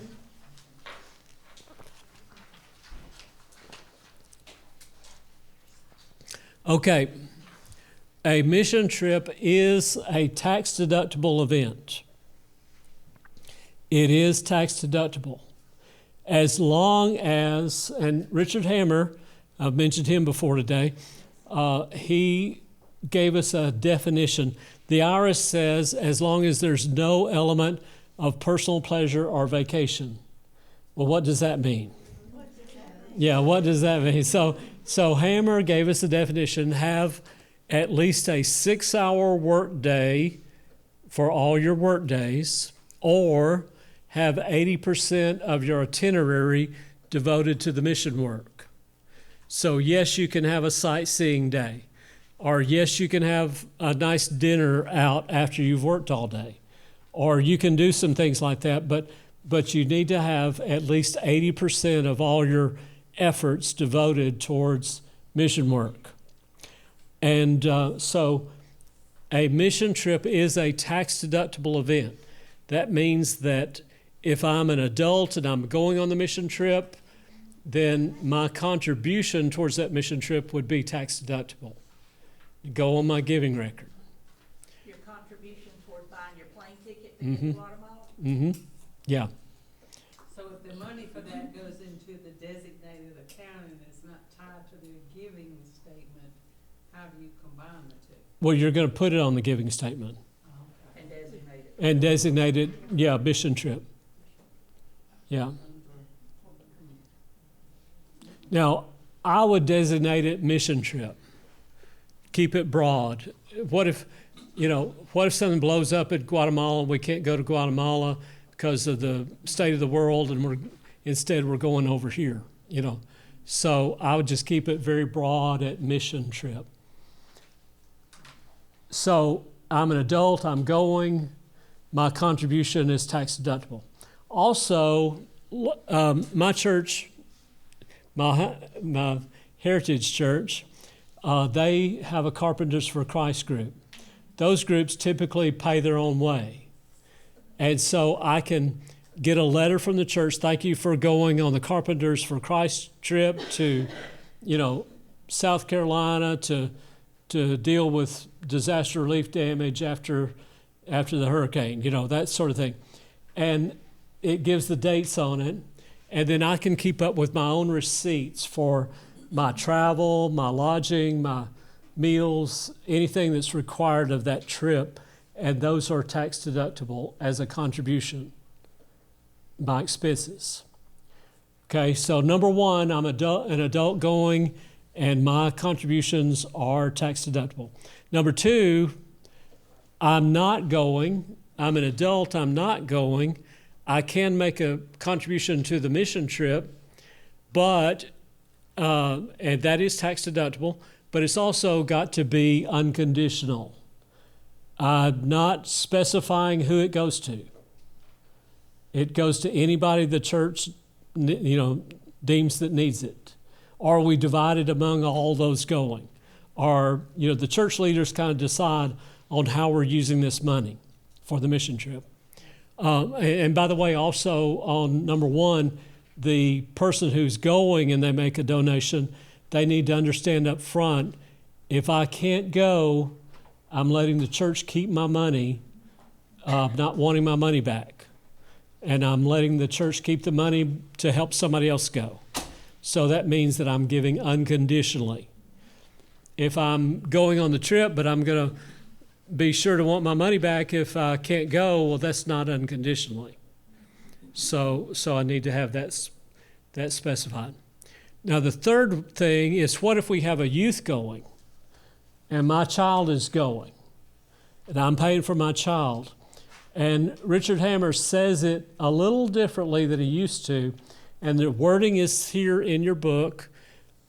He says it is not tax deductible unless, notice I underline the word unless that the giving is something that is to and for the use of the church, and basically I can't get my money back, is basically what that's saying. It's an arrangement that is enforceable, that they're not going to get their money back.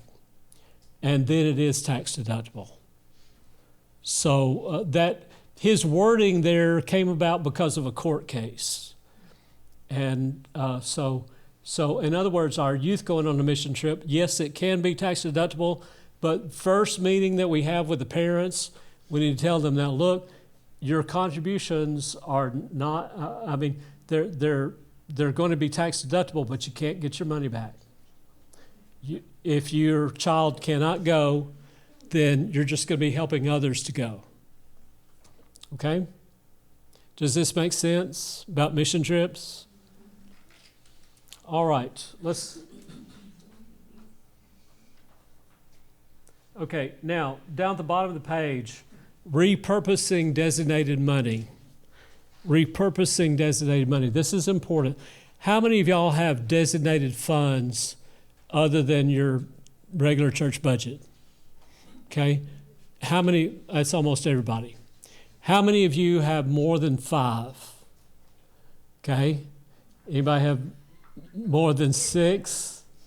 More than 7? 8? 10? Okay, I'm hearing a yes. Probably 15 or 20. Y'all have 15 or 20? Probably not. Probably not. Okay, so we have our winners over here. Yeah. But we're trying to whittle ours down. Good. Most of us who have designated funds, we'd like to get rid of a lot of them. And oftentimes that's for money that we were going to use and we ended up not using it. Maybe that purpose is not something we really want to do anymore. Maybe we intended to do something, but we never got enough money to do it. So now that money is just sitting there.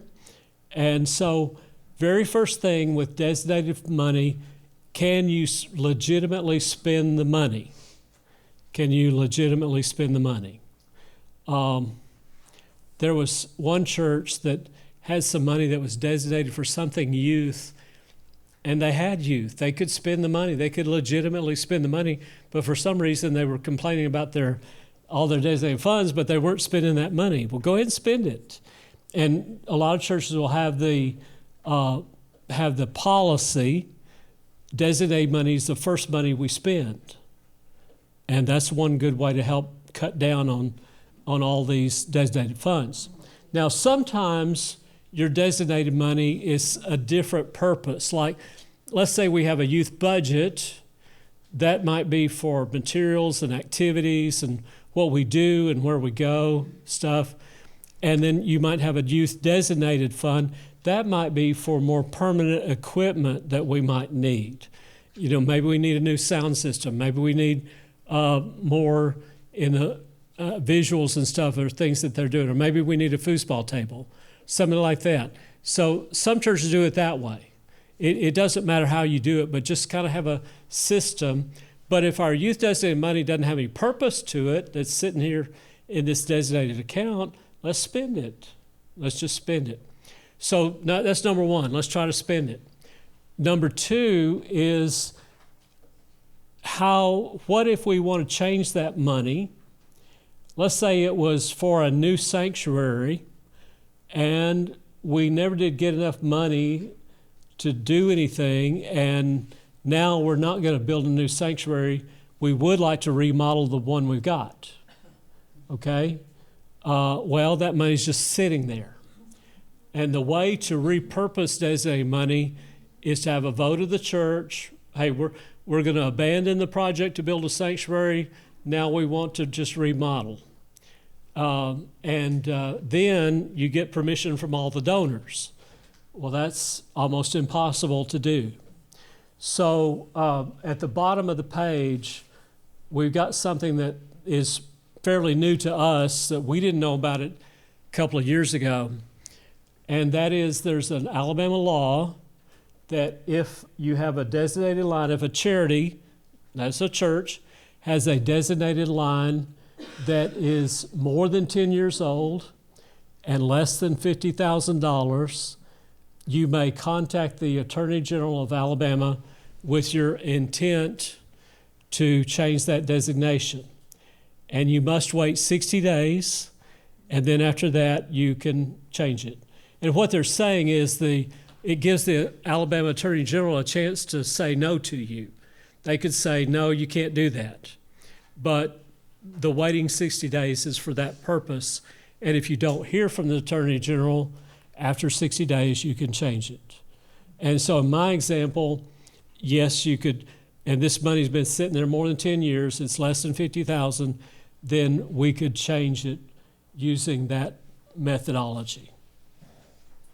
And some of our other ones that have been sitting on the books, you know, maybe we had a choir robe fund, and our choir they don't want robes anymore, you know, or maybe we don't have a choir anymore, you know, those kind of things. Things have changed. Well, this methodology would be a way that you could change some designated money. But very first thing, try to legitimately spend the money. That'd be the first thing. We actually did this in our church. Which one? We had a fund for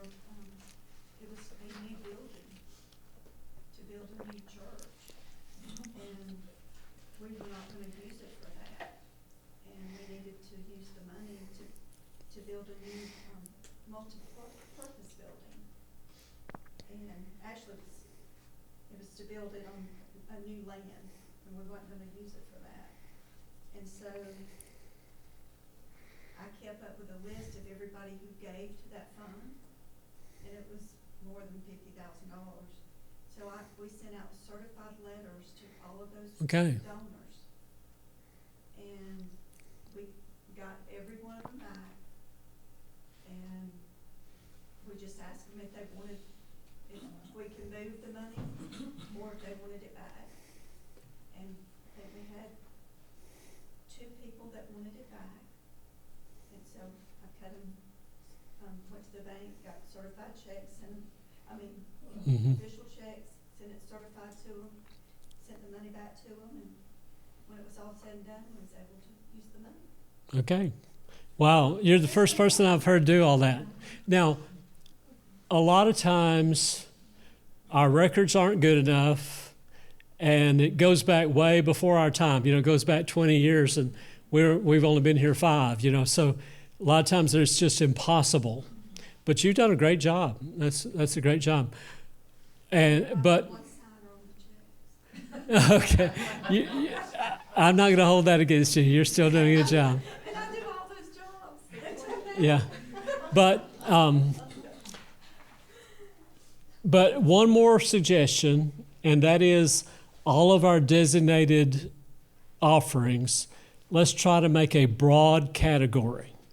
So building fund, and we need to tell our folks, building fund, so let's say we do want to build a new sanctuary. Don't call it sanctuary fund. Call it building fund. Tell the people, building fund means anything the church votes to do, whether it's building new, whether it's refurbishing, building a new parking lot that goes with it, anything along those lines, that's the meaning of building. Because you might have to do some of those things in between now and then. We learned our lesson. Yeah. But it worked out for us, thank God. Good. Well, that worked out well. All right. So anybody have any question about designated money? To answer your question, we don't have a designated fund anymore. We were just talking about, we have like a breaking bread fund, which is our food pantry. Okay. And then we have a missions fund, but those are worked every month. Okay, good. We have we have a food pantry that's once a month, and we have a mission team that does our, well, it's just through the summer, but we work it really all year long. But it's for our elementary and middle school, where we do backpacks for the kids to go home. Okay, so you have very few designated. That's good. Yeah, I mean, that's all we have, so. It's good for us to have only a few designated funds. It's really good. And so for a lot of us, it's a goal to have a lot fewer designated funds than we used to. But we had to work hard to get to just those 2. That is a lot of hard work. All right. That's all the things that I have on my agenda. Before we go, does anybody have any question about anything? It could be what we talked about today. It could be unrelated. It could be anything. Yes, ma'am. So I do have a list, I'm so sorry. Okay. The prepare black. Hold on just one second. If you've got a list, the second thing I was going to say is I'm going to hang around, and I'm just going to sit up here, and anybody who has questions, I'm not in a hurry to get on the highway. And so anybody just take your time. I'll be glad to spend as long as you need. Let me ask any question that's sort of general for everybody. Yes. If somebody just like gives me a personal gift, Okay. like I have a need, they give me $1,000 gift. Okay. What is my personal tax liability? Do I have to claim that $1,000 as income? Okay. Well, it depends. If they just gave it to you, Pastor, it's your wedding anniversary. Here's this money. Y'all go out and have a good time. No purpose. Like not even necessarily from a church member. Okay. Like a friend. Okay. Somebody. It's not taxable. It's not taxable at all. And they can actually give you up to 19,000. Can be given from one person to another. Yeah, bring it on. Bring it on. Yeah, that's right. But it's not taxable. Now, it's also not tax deductible. So they know that you're a pastor, but they're not getting any contribution credit for that. Don't need to worry about it at all. It was just a gift, Yeah. and I can just enjoy it. Yeah, and it's not taxable. Next January. But if it has a purpose to it, what if you did a funeral for that family and they gave you $1,000? That's taxable income. Now, see, that's a good question. What if you did a wedding? See, me personally, I don't charge anybody, like funerals or weddings, if they want to give me a gift, they can. And if That's they great. do, but if they do, it's taxable. So like, if I'm giving $300, like I do somebody's funeral or wedding, Mm-hmm. I have to claim that. You have to claim that or if they give you 50. Right, so it doesn't matter how much. Yeah, it is taxable income. It's called in exchange for services rendered. You performed the service, you got paid, therefore it's taxable. But in the first example you gave, you didn't perform a service. They just wanted to give you money. Yeah, that's an excellent question. Yeah, all right. Let's have a word of prayer. We're going to be dismissed, and then we'll deal with. Oh, you're welcome. You are most helpful when you were called, and this book is the book. Well, thanks. For your service. Well, good. Well, yeah, and I realized that we're not doing. Any way I can help, just give me a call. In the back of your book, you've got my cell phone number. Let's. I know we can't go backwards, but at least we can start from now and go forward. Right, exactly. Let's have a word of prayer. Father, thank you for today. Thank you for so many blessings. Thank you for everybody who's come, for wonderful participation. And thank you for those who joined us online as well. And we just pray your blessings on each one and on each church. In Jesus' name, amen.